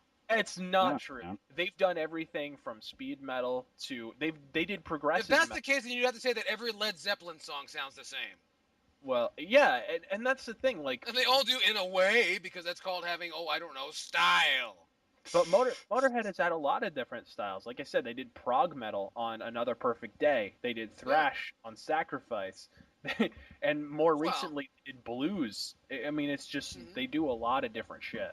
Yeah, Sure. Well, they like you've just mentioned, they are quite they're multi-talented as well as they're not just stuck to one genre. So I mean, just think about it. They were old when we were kids, and they're still fucking doing it. exactly. Yeah. Have you? What do you think of that rewrite of Ace of Spades when they did it for that bloody liquor advert? That was I'm fine. really unaware. I really mean, enjoyed that. I thought it was a Motorhead can do no wrong as far as I'm concerned. They Oh, no. all I their don't know. albums. You had a discussion a while back about them doing wrong. Well, okay, we'll say aside from March or Die, Motorhead can do no wrong. And really, there's good songs even on March or Die. Well, I'd say for me, my favorite Motorhead album is Bastards. Oh, great That's record. just a fantastic record. I love it all the way through. Because I love the first few albums, and Ace of Spades, of course, is a classic. But Yeah. Bastards is the one that does it for me because it's, Lemmy sings, and it's interesting. It's kind of like listening to a harmonica sing. There's a few overtones that maybe shouldn't be in there, but it's forgivable because, well, after all, it's a harmonica and it's an old one. But And- to think that Motorhead is from '75, and you think of the distance between Motorhead and Metallica, '75 to '81, 6 years.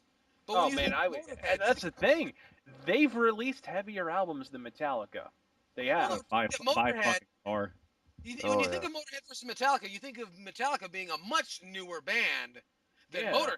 Motorhead is one of the old bands, but you realize that's only because between '75 and '81, metal was really slow. Yeah. There was Motorhead, there was Venom, there was. Well, and then there was the new wave of British heavy metal, but that was That a didn't lot hit of really bands at 78. once. Yeah, That and that happened more in 1988 and 81. Yeah. That's when it really exploded.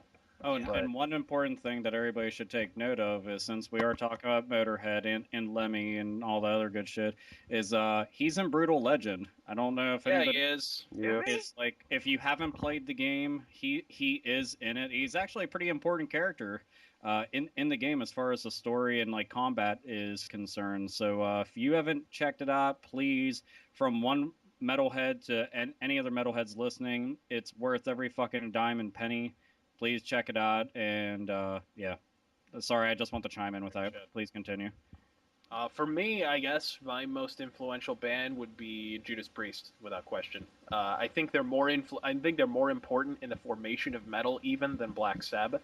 I think But how they're do you more think they important. affect metal as it is today? Well, for one thing, you would not have the foundation of what is basic heavy metal without Judas Priest, because they were the first one really.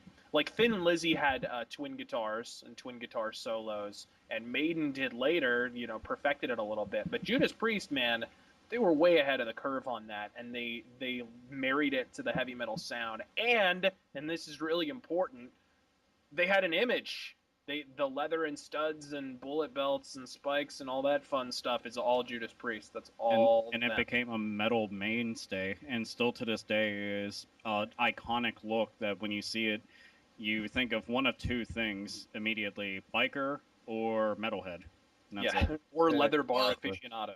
And yeah, no, they have a great look, and they're still a very well respected act. My point of view is, and I know that we got a lot of young listeners out there, so realize that these bands are older than your grandparents.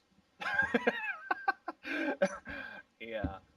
But that and the great thing about Priest is they've somehow remained relevant in every single era. They kind of change with the times. Although some were perhaps missteps, and they were trying to be too fashionable at the time, like Turbo, or whatever like Nostradamus with the concept album.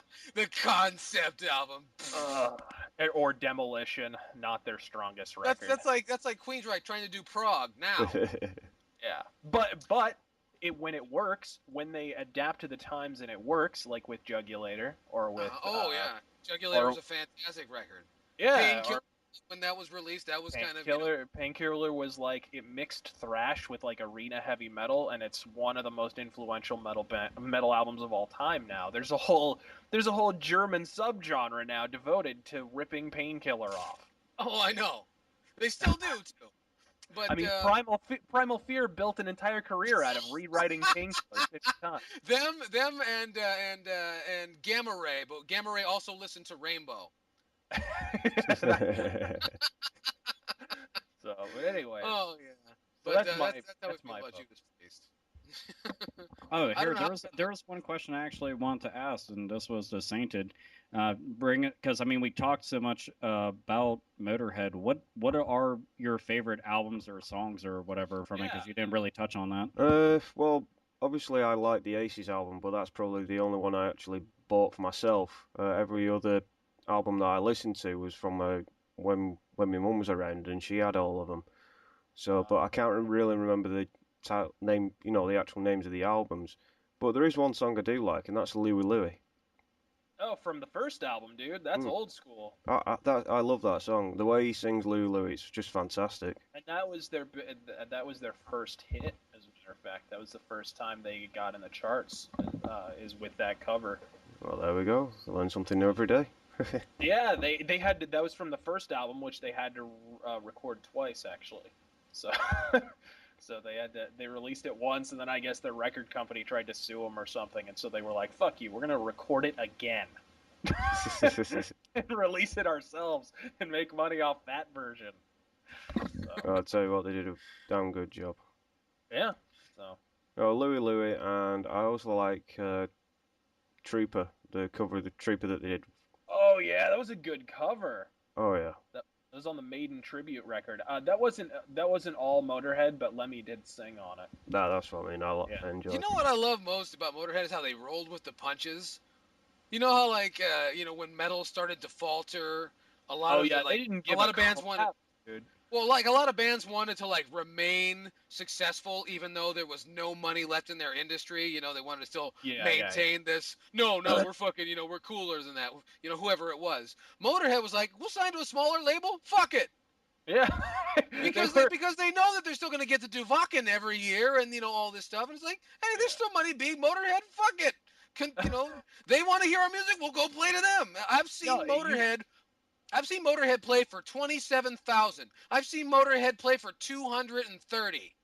Yeah, they don't care. They don't care, man. They're gonna rock anyway. You put a stage, and if you got the wattage, they got the knowledge. And that right there is one of the most metal things that a band can do. It's not about who shows up. It's about just jamming the fuck out. Everybody. All the fucking pussy ass thrash bands. When times got tough, they packed it in and went home. Right. Motorhead fucking said, you know what? We've already been in this for 15 years. We can't go get regular jobs. All right, we're going on tour.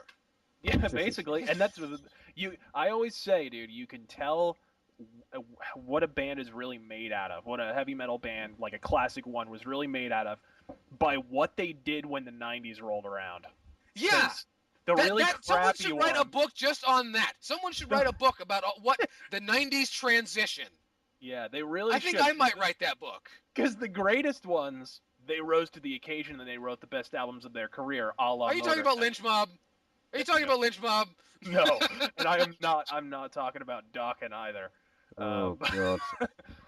But the really good ones, Stryper broke up. Because they're freaking hair metal to the bone. They're not going to do anything aside from that. So they're done. But Motorhead, forget about it. Judas Priest, they got heavier. The really good bands got even heavier, got even more metal in the 90s. So. Well, but I'm going to take a second to attack Rob Halford here then. No, he did that fucking 2 thing. He's like, oh, well, this must be what's popular kids. Now, But he put Fight to do that fucking bullshit. That was a fucking bitch move. well, look, Fight was pretty. The first album was pretty good. The second, Fight not was so awesome. much. Fight was Fight. awesome. Yeah, that was, and you know they're from Phoenix, so I gotta give them props. But Wasn't Patrick Lockman in that band? I have no friggin' idea who was in that band aside from Rob Halford. Oh. But he signed my album, so I have a signed. Nice. Very nice. That's good bands in fucking Phoenix, man. Yeah, well, it's a good metal town. Well, despite the fact that Dave Mustaine lives here, I thought he moved. he may have. Thank God. I think he lives up in Anaheim Hills, not far from me. Well, he may have more. That's why my state is cursed. It's not outside the realm of possibility that he has two homes. But anyways, we should probably move on and talk about gaming. Yeah, well, Yeah. it's a metal podcast about games, and we Yeah, I know, we but, spoke you know, about metal. like What's wrong with that?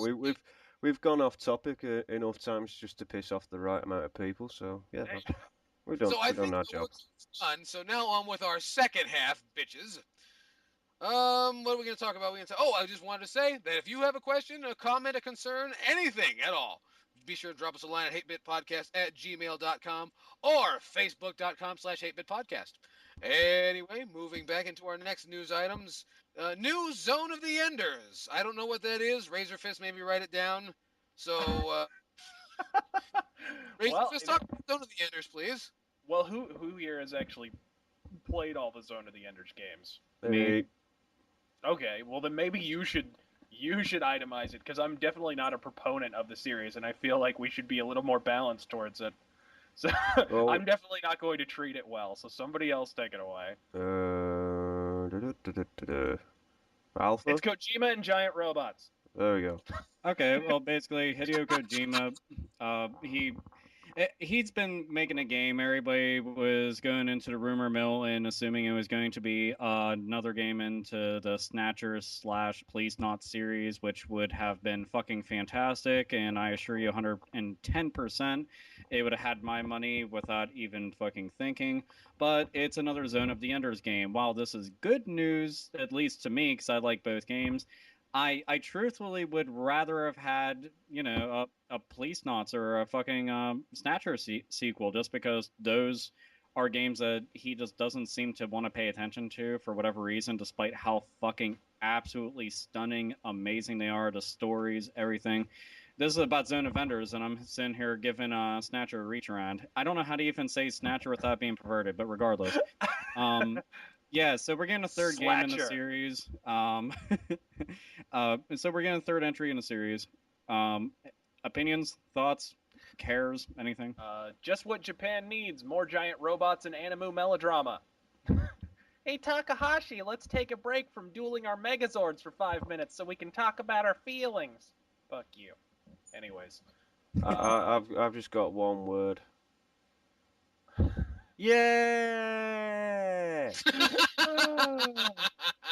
Yeah, I actually like the. You said you just had one word. Fuck. Oh, shut up. Only because I've got a sexier voice than you. Well, that's because you're from Britain. No one likes the way Americans sound. No, they don't. But no, How do you- it's about time we got a third installment, a proper third installment, not just this fucking spin-off that's cost about £90 fucking pounds on the GBA. Yeah. Now, for those who don't know the greater constellation of the history of Zone of the Enders, the first Zone of the Enders, the only reason it sold is because it was packaged with a Metal Gear Solid 2 demo, I believe. Yes. And so if you bought the game, you got that. It was Kojima's way of selling his poopy game. Anyways, so can I ask the obvious question? Without a Metal Gear Solid demo packaged with the fucking disc, what carbon-based life form would spend 5 soiled nickels on a fucking Zone of the Enders game? Hello.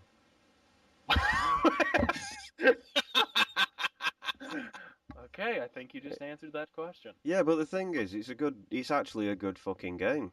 He's got 6 soiled nickels. If you actually fucking took the time to appreciate the game for what it is, big robots fighting. What's not cool about big robots fighting? You know what? I have to admit that is a very cogent argument. That argument will work out great for you on Classic Game Room. I beg to differ. There are an awful lot of terrible anime series that are about just that subject, and it does not preclude them from suckitude. Hmm.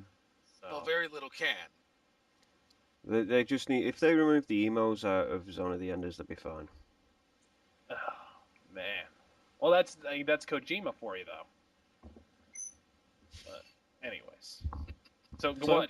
Alpha, you don't have anything more to say on the fucking game series? Not really. I mean, it's pretty much what it is. I mean, That's how underwhelming it is. It's slight disappointment, but at the same point, it's like, well, it's kind of cool. We'll get another entry in a series because I mean, beyond the whole story and everything, I really like the way that the game controlled. That was my main thing. I came off of playing Xenogears, played Zone of the Enders, and basically had a fucking orgasm because the game looked nice and played nice. But a third entry, yeah, it's welcome, but I'd rather have something else. Fuck, I'd rather have another Lunar Nights game. If anybody I'd rather gives have a another shit, Snatcher.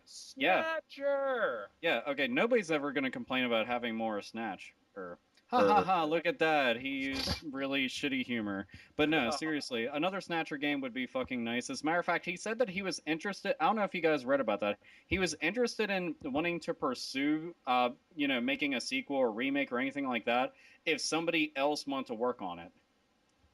Is it just me, or is that? Oh, I'm sorry. Go on. It's just that to me is like you're literally pissing on your own game by saying that. But like, I'd really like to do that, but I'm kind of balls deep in Metal Gear and everything else right now. So maybe if somebody else wants to do the work, and I can just kind of come by and say, "Hey, good job," and pat him on the ass. Let's keep in mind Kojima was promoted to head of Konami, so he's Okay. probably got a lot on his plate. I can imagine he has a lot on his plate, but to go, it's just the way that it's said.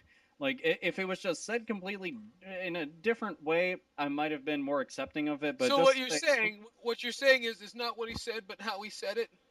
I guess. He wasn't Yes, looking out for your feelings. Absolutely, my feelings are fucking hurt. Talking about the whole emo thing, but yes, Hideo Kojima, you hurt my feelings for this series. How dare you? I'm never sending you another Valentine's Day card ever again. Oh. For shame. Oh. Anyway, Zone of the Enders 3, excited. The HD collection. In summation, Zone of the Enders licks rhino balls. So do you. All right. Yeah, so but that's Rhino balls aside. What's our next little news? Well, the next one we gotta talk about. This is the big one. This is the guy that has something to say about everything. Oh. I was fucking beside myself when I heard about this. Sony. Oh, here we go. This is one we all want to blow up for. Razorfist's favorite corporation from the great land of Nippon. Sony has patented in-game advertisement. Just when you thought you were safe in your own goddamn house, in your own goddamn game that you paid your hard-earned goddamn dollars for, you're going to be advertised within your game. Whether you like it or not. You don't like it on Facebook? Too bad. You don't like it on your television? Too bad. In your fucking game, at every last point of your life, just like they send you those fucking advertisements on your phone. No one is safe. Fuck them. I would have more to say about this, but I literally just uploaded a video about it. Yeah, I mean, he literally just like I shit you not. I mean, the entire concept's fucked in every single conceivable fashion. To interrupt somebody in the middle of their gameplay session, when you get a fucking phone call, whenever the power goes out, whenever I don't know, any kind of just negative thing happens at all, and you're just like, damn it, I'm kind of like in the zone right now trying to play, and that happens. But to be bombarded with advertisements for bullshit you don't want to buy, don't want to see, don't want to hear, and you have no option or say in the matter, and this could possibly be a patent that they could sell off to other companies, Nintendo, Microsoft, who the fuck ever else wants to jump on the bandwagon of consoles and fucking PC gaming. Yeah, it definitely is sucking more and more to think about the future of gaming. So somebody else take it away. Well, that sounds like that means that during your entire game, your system, whatever you're using, it will be wide open at all times for them to send you messages, and which means that anybody who wants to get a hold of that information can get into your system as well. That means there's going to be a hole, a big gaping hole in your end of the network wide open for anything to get in. Isn't that what it sounds like to you, Mr. Razorfist?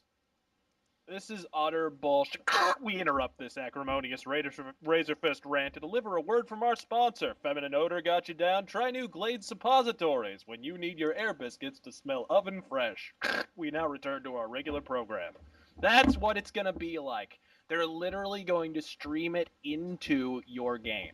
You're actually going to pause, literally. The game will slow down so they can deliver a fucking advertisement. Yep. So much for the no ads on PSN. Yeah, bastards. Not that this should come as a surprise. Sony announced last See- June they lost, like, what? They lost $170 million in operational costs for PSN last year alone. So they've got to make the money back somehow. And as we're about to become intimately acquainted with via this upcoming corporate ass fucking, sex sells. Yeah. So Yeah, as we mentioned before on. Here's the thing. Here's what's really interesting is the way you mentioned how it kind of pauses or slows the game for you. Yeah, kind of. I can only imagine. Well, I can only imagine this world full of unenlightened halfwits would have to say something like, "Oh, well, isn't that convenient? Because usually when the phone rings, I have to pause the game myself." But they've been putting advertisements in games for fucking. I know, because these now, fat tubs of but shit can don't I put up a fucking fight. get my point across before you blow your eyeballs out, you fucking asshole. All right, hold on now. You go ahead. Trying to fucking Go ahead. put a point across, and you jump in like with your fucking size fucking. Oh, you're wasting more time by explaining it, Limey. Go on. Well, I'm trying to explain it to you, you fucking Yankee ass. Well. Right, anyway. Now, I thought I was the other side of fanboy wars. Oh, Come on. trust me. No, it's Sony versus Children. Nintendo, but to be quite honest, we should all be united with this one because Sony, this is a fucking stupid idea, right? I don't want to play a game and see advertisements for fucking clitoral remedies or whatever you want to fucking.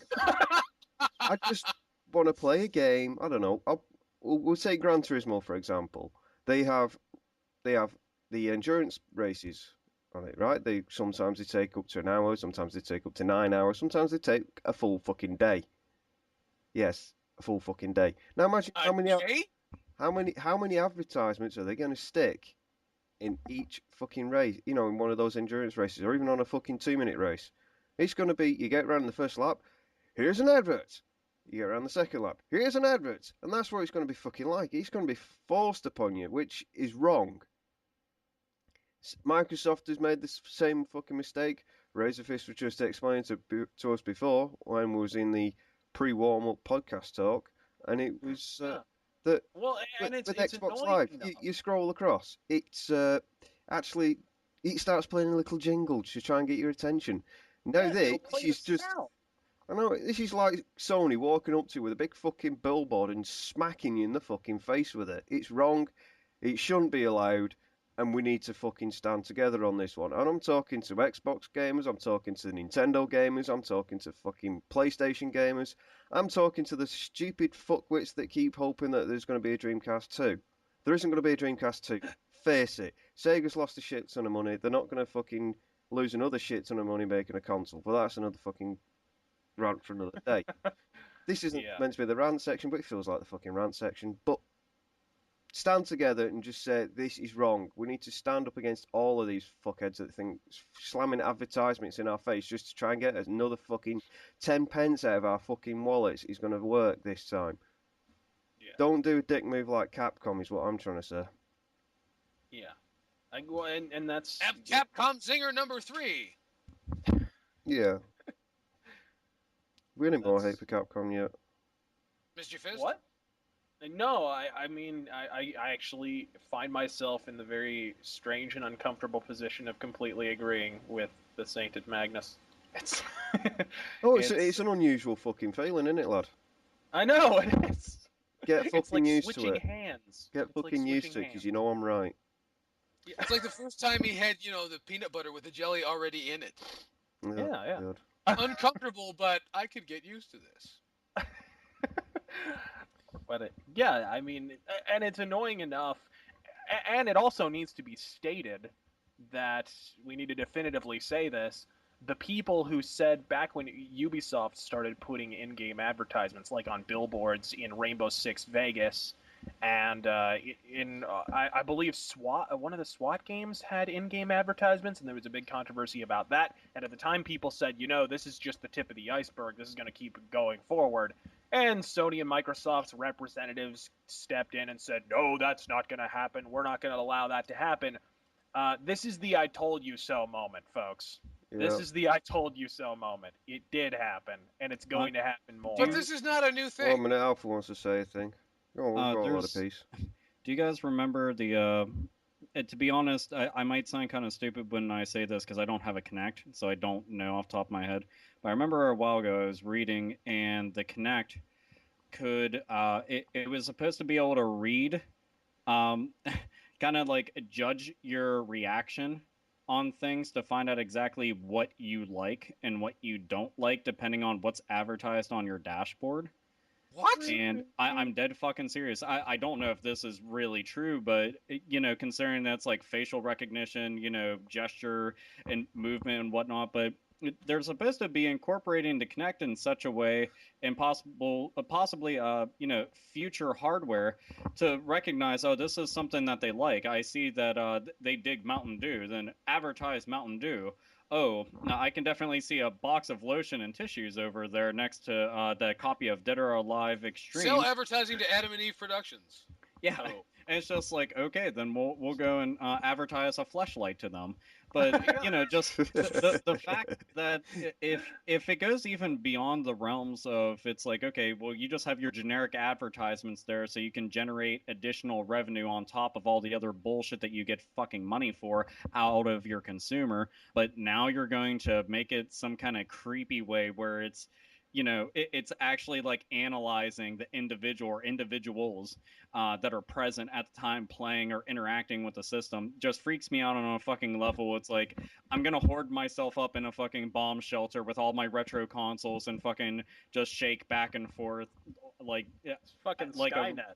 Yeah, absolutely. It really is like some crazy, creepy sci-fi bullshit. And it's like, I don't need a Terminator coming and fist fucking me to death, let alone the liquid kind that can make whatever fucking shape that he wants. So, yeah, scary stuff. I'm sorry, that was long-winded, but I just had to get that out of the way. One thing that I have to say is that in-game advertising is not new. For anyone who's my age or around my age, don't forget when the first time you played Teenage Mutant Ninja Turtles 3, The Manhattan Project, and walked past a series of Pizza Hut billboards. Oh, yeah, or in Crazy Taxi. Boy, the product placement in Crazy Taxi. Oh, wasn't it horrible? Man, well, it was hey, all over for Teenage Mutant Ninja Turtles, there was one plus side to that, and that's if you bought the game, you got, I think it was like $2, $3, $5, some shit like that off of your next order. It's a little coupon inside. I didn't even remember that till I bought a box copy recently, and I was crossed my fingers. Please be in there. Please be in there. Sadly, it was not. Well, Need for Speed is another one that's like that. Really? Yeah, the Need for Speed games since Underground, probably Hot Pursuit 2 and all them were before. They had severe product placement everywhere. The billboards on Need for Speed Underground 2, for example, they had bloody Axe, advertisements everywhere. I never noticed that. T-Mobile was like the main, the mobile network that you had for the communication system in the game. It was fucking mad. Jesus. And the thing is, speaking of Crazy Taxi, I can't be the only person who finds it humorous every time someone asks you to take you to Tower Records. I'm like, what the fuck is that? Oh, no. Oh, man. I used to work at Tower Records. I know, you told me, and I still think, what the fuck is that? They sell music somewhere? Oh, well. Like they spent money to open a store to sell music? That's adorable. Oh. What's next anyway? Anyway, that brings us to the end of our No, we've got one more little thing. It's a little. What am I missing? What am I missing, Saint Magnus? Right. Who remembers when we reported that the Demon Souls servers were being shut down? Oh yes, talk about this. Yep. I remember. They announced this week that they are keeping them open. They are not shutting them down. They are not shutting them down. So you can give yourselves a pat on the back for making the month of May a fantastic month to actually play Demon Souls. So Sweet. Rejoice. they're actually keeping them open. We don't know how long they're going to keep them open for because they've just put till further notice. So hopefully they'll keep them as long as they're going to keep the Dark Souls ones up. It was ridiculous that they were even considering shutting them down anyways, because that game came out in 2009? 2009 it came out. It's ridiculous. Why are you even talking about shutting down servers for a game from 2009? Unless it's a sports title, and even at that. Yeah. It's ridiculous. Well, Namco Bandai did it with Soul Calibur 4. Me and my friends were playing Soul Calibur 4 to get ready for Soul Calibur 5. And we went online with it one week and we couldn't get on. There was no way we could get on at all. So ridiculous. And that game's from what, 2010? It's 2008. What? No. Soul Calibur 4 isn't from 2008. Nope, 2008. Is it? Yep. Yeah, okay, clearly I'm mistaken. But whatever. But yeah, that's pretty awesome. I'm not a big Demon Souls fan, but I always think it's BS when they take down servers for a game that's that freaking young, you know. Oh yeah. But yeah, that's the little bit of good news that we've had for this podcast. So. Oh well, it's always nice to have good news. So we filled our quota of 1. Yes. Right now, Yes, back to that was handed down from the president of the company. He wanted us to, make people happy once. So now we never have to do it again. Da-da! So we can say thank you to Atlas now. Yeah, thank you to Atlas. We appreciate that. Atlas, I we always appreciate thank you. Atlas. Now go second print runs of all your games. Yeah. And that one thing you did, with the knives and what have you. Yeah. I think it's time for the rant, bitches. Yeah. It is time for the rant, actually. Ladies and gentlemen, boys and girls, gamers of all ages, it's time for the rant. And the rant brought to you today by yours truly. My name is Yellkaos, and I'm about to assault your ears and piss in your beers. People have been complaining that I haven't done that lately, so here we go. Today, I'm going to talk about something that's been on my mind for a long time. It hasn't come out in a video because I didn't know exactly how to word it. But now I have all the words I need. And I'm going to talk about Capcom. And, right? You think about what Capcom's done and those bastards and how, know this and know that and the ridiculous fan collector's edition packages, and I'm not going to talk about that. I'm going to talk about you, the Capcom consumer, these assholes who send me fucking video responses and notes to my inbox talk about how much you hate Capcom, but in the same fucking breath tell me that you can't understand and you write letters why they won't. We need Mega Man Legends 3. Fuck you. Make up your mind, draw a fucking line in the sand, and send a message. Because pandering to someone in the same breath as, defiling them is doing no one any good. If you would stand up and actually raise your voice a little bit, that wouldn't happen. All right? I have grown tired of this whining. And it's awful. It is terrible. And it's the same people that I hear all fucking day long about how they're going to hate to have to buy this game when it comes out, because of the DLC. It's like, I don't know if you know this, but you got this thing on you if you're a man, and it's called a wallet. I was taking you. See what I did there? And the wallet typically has closures on it. So what you do is you take your wallet and you set it down, preferably not in a game store, and you tell them, hey, you know what? I'm not buying that. Ha! And things would improve. But no, what are you going to do? What are you going to do? You're going to buy a game, right? Right? You're going to buy this game that you said you wouldn't, and then you're going to get home. You're going to put it in the thing and say, oh, this doesn't suck as much as I expected it to. And then they're going to ask you, hey, would you like a new gun? Yeah, I like a new gun, $7. Oh, I'm going to rant about this on YouTube, I swear to you. And then you play the game and say, hey, would you like new boots? $12. Oh, $12. Oh, YouTube's gonna get it.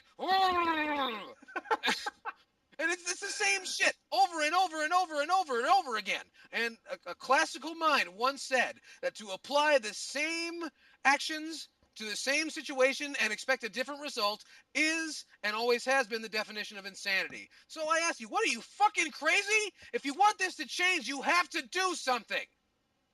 Anyway, That's my rant. I'm Yellkaos, and I'm going to open this up to some discussion because, frankly, my throat hurts. Clap, clap, Hey. clap. I completely concur, my good man. No, I wholeheartedly concur. Here, you were saying something, Saint? no, I was just gonna say, when you buy a Capcom game nowadays, I'm boycotting Capcom, but I refuse to buy the games new, as in brand new. I refuse to buy any Capcom game brand new because these Capcom games I do actually still enjoy. But Azura's Wrath, you buy that game, you play it through, it's like a button mashing heaven. And then then they announce, oh, there's DLC, and it's all the missing episodes from in between. Oh, for God's sake! How much money do we need? Oh, it's only a couple of quid. Yeah, but it's a couple of quid for a couple of episodes here and there, and then you've got an extension to the end. Why couldn't you just? Why can't they just do this very unusual concept that seems to have died off over the past few years? Make the fucking game complete when you release it. Oh yeah, that old thing. I've heard of that before. I'm sure. Sure. That's that's the thing. I don't really understand the Capcom boycotts. I'm not boycotting Capcom. I'm just boycotting bad games, and it just so happens that Capcom releases a lot of bad games these days. So when they release a game that I think is crap, I don't buy it. And guess what? I haven't bought a Capcom game in freaking years. Resident They've Evils. released a lot of shit. All the Resident Evils since since the end of Code Veronica have all been cash-ins. Absolutely, and there were a lot of Resident Evil cash-ins. Do you realize throughout that company the cash-ins in the series actually outweigh the games that made the cash-ins worth doing? I know. Without question. That's like understanding that most Beatles tribute bands have been together longer than the Beatles ever were. I know. Well, Assassin's Creed, man. Assassin's Creed's the same way. Cash-in. You got 2 good games and a bunch of cash-ins. That's what it is. That doesn't seem fair. That seems like there should be a law against that sort of thing. Alpha, you've been It quiet. does. It does. I mean, a cash-in, you say, oh, well, that was just that one time. But no, that's the direction of the series. It's the law. There is a law against it. It's the law of Austrian economics, and eventually people just stop buying it. It goes away. Yeah. So. But it doesn't seem to be taking effect. Oh, sure it is. I mean, a lot of those games are not selling as well as they were. And Resident Evil 6, despite the hype, despite it all, I am predicting it will not sell as well as Resident Evil 5 did. Because there was so much hype and there was so much disappointment after. And the thing is, if Resident Evil 6 is not good, and I'm not saying that it isn't, because I haven't seen enough gameplay to really judge whether it is or not. Number one, I think just because of the economy, if nothing else, it won't sell as well as Resident Evil 5 did. But I really think negative word of mouth will take much stronger effect than it did with Resident Evil 5, because Resident Evil 5, if you remember, it was just everybody was in the afterglow for like almost a year, and then it was months later, and suddenly the negative word of mouth started to spread about RE5. Like, okay, we really didn't like that much. But in the moment, nobody could see the forest for the trees. So you do realize if this game fails, they're gonna blame us for propaganda smearing. I don't doubt it. And you know what? That would actually be very flattering to be like the guys who killed Resident Evil 6. Dude, seriously, if that happened, I would get a plaque made. A really nice one too. I get one for everybody. I'd even sell them on the Hate Bit podcast at eBay. You can pick them up on PayPal for was it $39.95. So if you're interested, please drop us a line at hatebitpodcast@gmail.com. Oh. Alpha's been very quiet. Yeah, what do you say over there? Would you like to foretell the demise of the Resident Evil series? Actually, I was gonna just backpedal a little to the main rant point, and that's from my standpoint. Most people have heard me drill Capcom new holes and fuck them dry to no end. But I support. Your penis is very absorbent. It really is, and it's got lots of miles on it, but it's got plenty more to go. But when it comes to Capcom, any game company, I mean, it's this my mentality. I will support your good ideas. I will support your innovation. I will support any entertainment that you do. And if you try to fuck me or fuck the fans, I won't support that, and I'll try my damnedest to see it burn in hell. So, and the same thing with Capcom. A lot of people will say, "Oh, boycott them, don't buy any of their stuff." If Capcom wants to go and put out a good game, I'll support their good game so they see sales for their good ideas and their good games and things that they do right, because it's like, this is what I want you to see is what people are into, is this. Yeah. And if you're doing something shitty, you won't, like Asura's Wrath, okay? It's nothing but quick time events and nothing but story. It should have just been made into a fucking anime DVD and sold. There was no fucking reason to, and anybody who's a fan of it, you can get mad at me saying that, but I mean, be realistic. It really is nothing but a very pretty show. And that's really about it. You interact with it vaguely, but overall, I'm not going to support something like that, especially with all the fucking tried and true DLC that they absolutely fist fucked into its spinal column. So, that's my stance. That's my final verdict is I'll support your good ideas and I will burn and fuck the corpses of your bad ideas. I think just not buying bad games pretty much covers that. You'll put the corpses out first, won't you? Oh no, I like it red. Oh, Yummy. why would you do that? See all these people, they are hot, hot, hot. Ouch! Oh, This is a God. metal podcast. Come on. And wait Aw, a man. minute. So seriously, no fire crotch jokes? No one? No one really? Fuck. Eh. Well, I Oh, don't know. After seeing Justin Hawkins from the Darkness put Firecrotch, I've kind of lost all respect for that Oh, sort he of swiped idea. that. He stole that from Wasp. Let's not credit that to the guy from the Darkness. No, I'm just saying, ever since I saw him do that, it kind of destroyed the whole meaning of it all. He also destroyed falsetto. How far would you like to go in this discussion? and music. Yeah, Turns out he ruined the entire British banking system. he did. That's true. You just haven't heard about it yet. It's pretty bad shit, man. I know. Just so you know, if you have a hamburger tomorrow, it's going to be like 89 pounds. That's how much it's gonna fucking weigh. Especially that fucking price. I was gonna say that's how much your arteries are going to weigh. No. Anyway, what's next? That's about it. Done. No, we got more. Oh, No, I actually it think was that a is. fun podcast. Oh Was it no, fun? Did you have a dude! good time? Hell, it was. It was. Fuck, we're over 2 hours. So Yeah, Yeah. I know. I mean, we're doing a little short this time, so Oh, that's okay. wait, we missed one thing. Well, we forget. The random food item. Random food item. Okay. Tomatoes. Pork faggots. wait, what? Pork faggots. Faggots are like bundles of they're not faggots in the I thought you were instructing me Oh. or something. I I had no. instructed to thought pork that he- faggots. I thought that was a come on line or something. I was Hey, confused. yo. Oh, he thought it was a gay man's porn name. Yeah, I was Pork just like, faggots. goodness gracious. Like, when are we going to see that on diners, drive-ins, and dives? Not long if the Bravo network takes over. Oh. So what we're going to call this podcast? Capcom Killing and Pork Faggot. No, we're gonna call it Knights of the Told Republic. Oh, okay.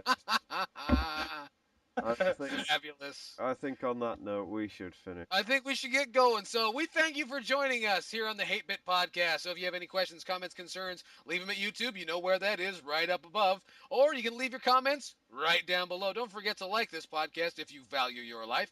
One thing you have to remember, you can also reach us at hatebitpodcast@gmail.com. Another place you can get a hold of us at Facebook. Facebook.com/hatebitpodcast. Today we've learned that in-game advertisements are not new. The Wii U price speculation is simply speculation, and Alpha Omega Sin likes it hot, hot, hot.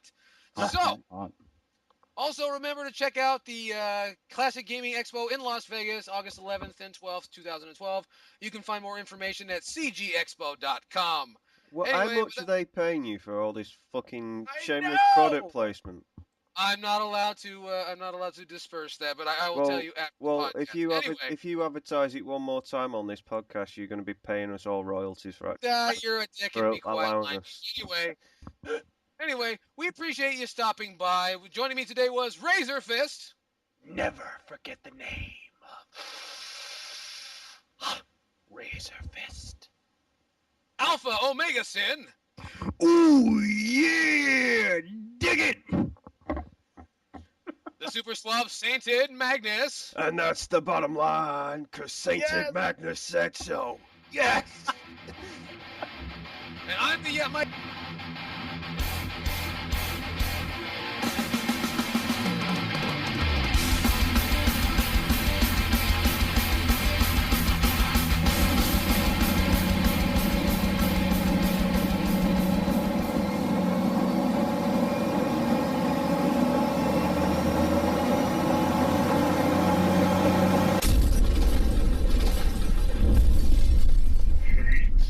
Bit Podcast.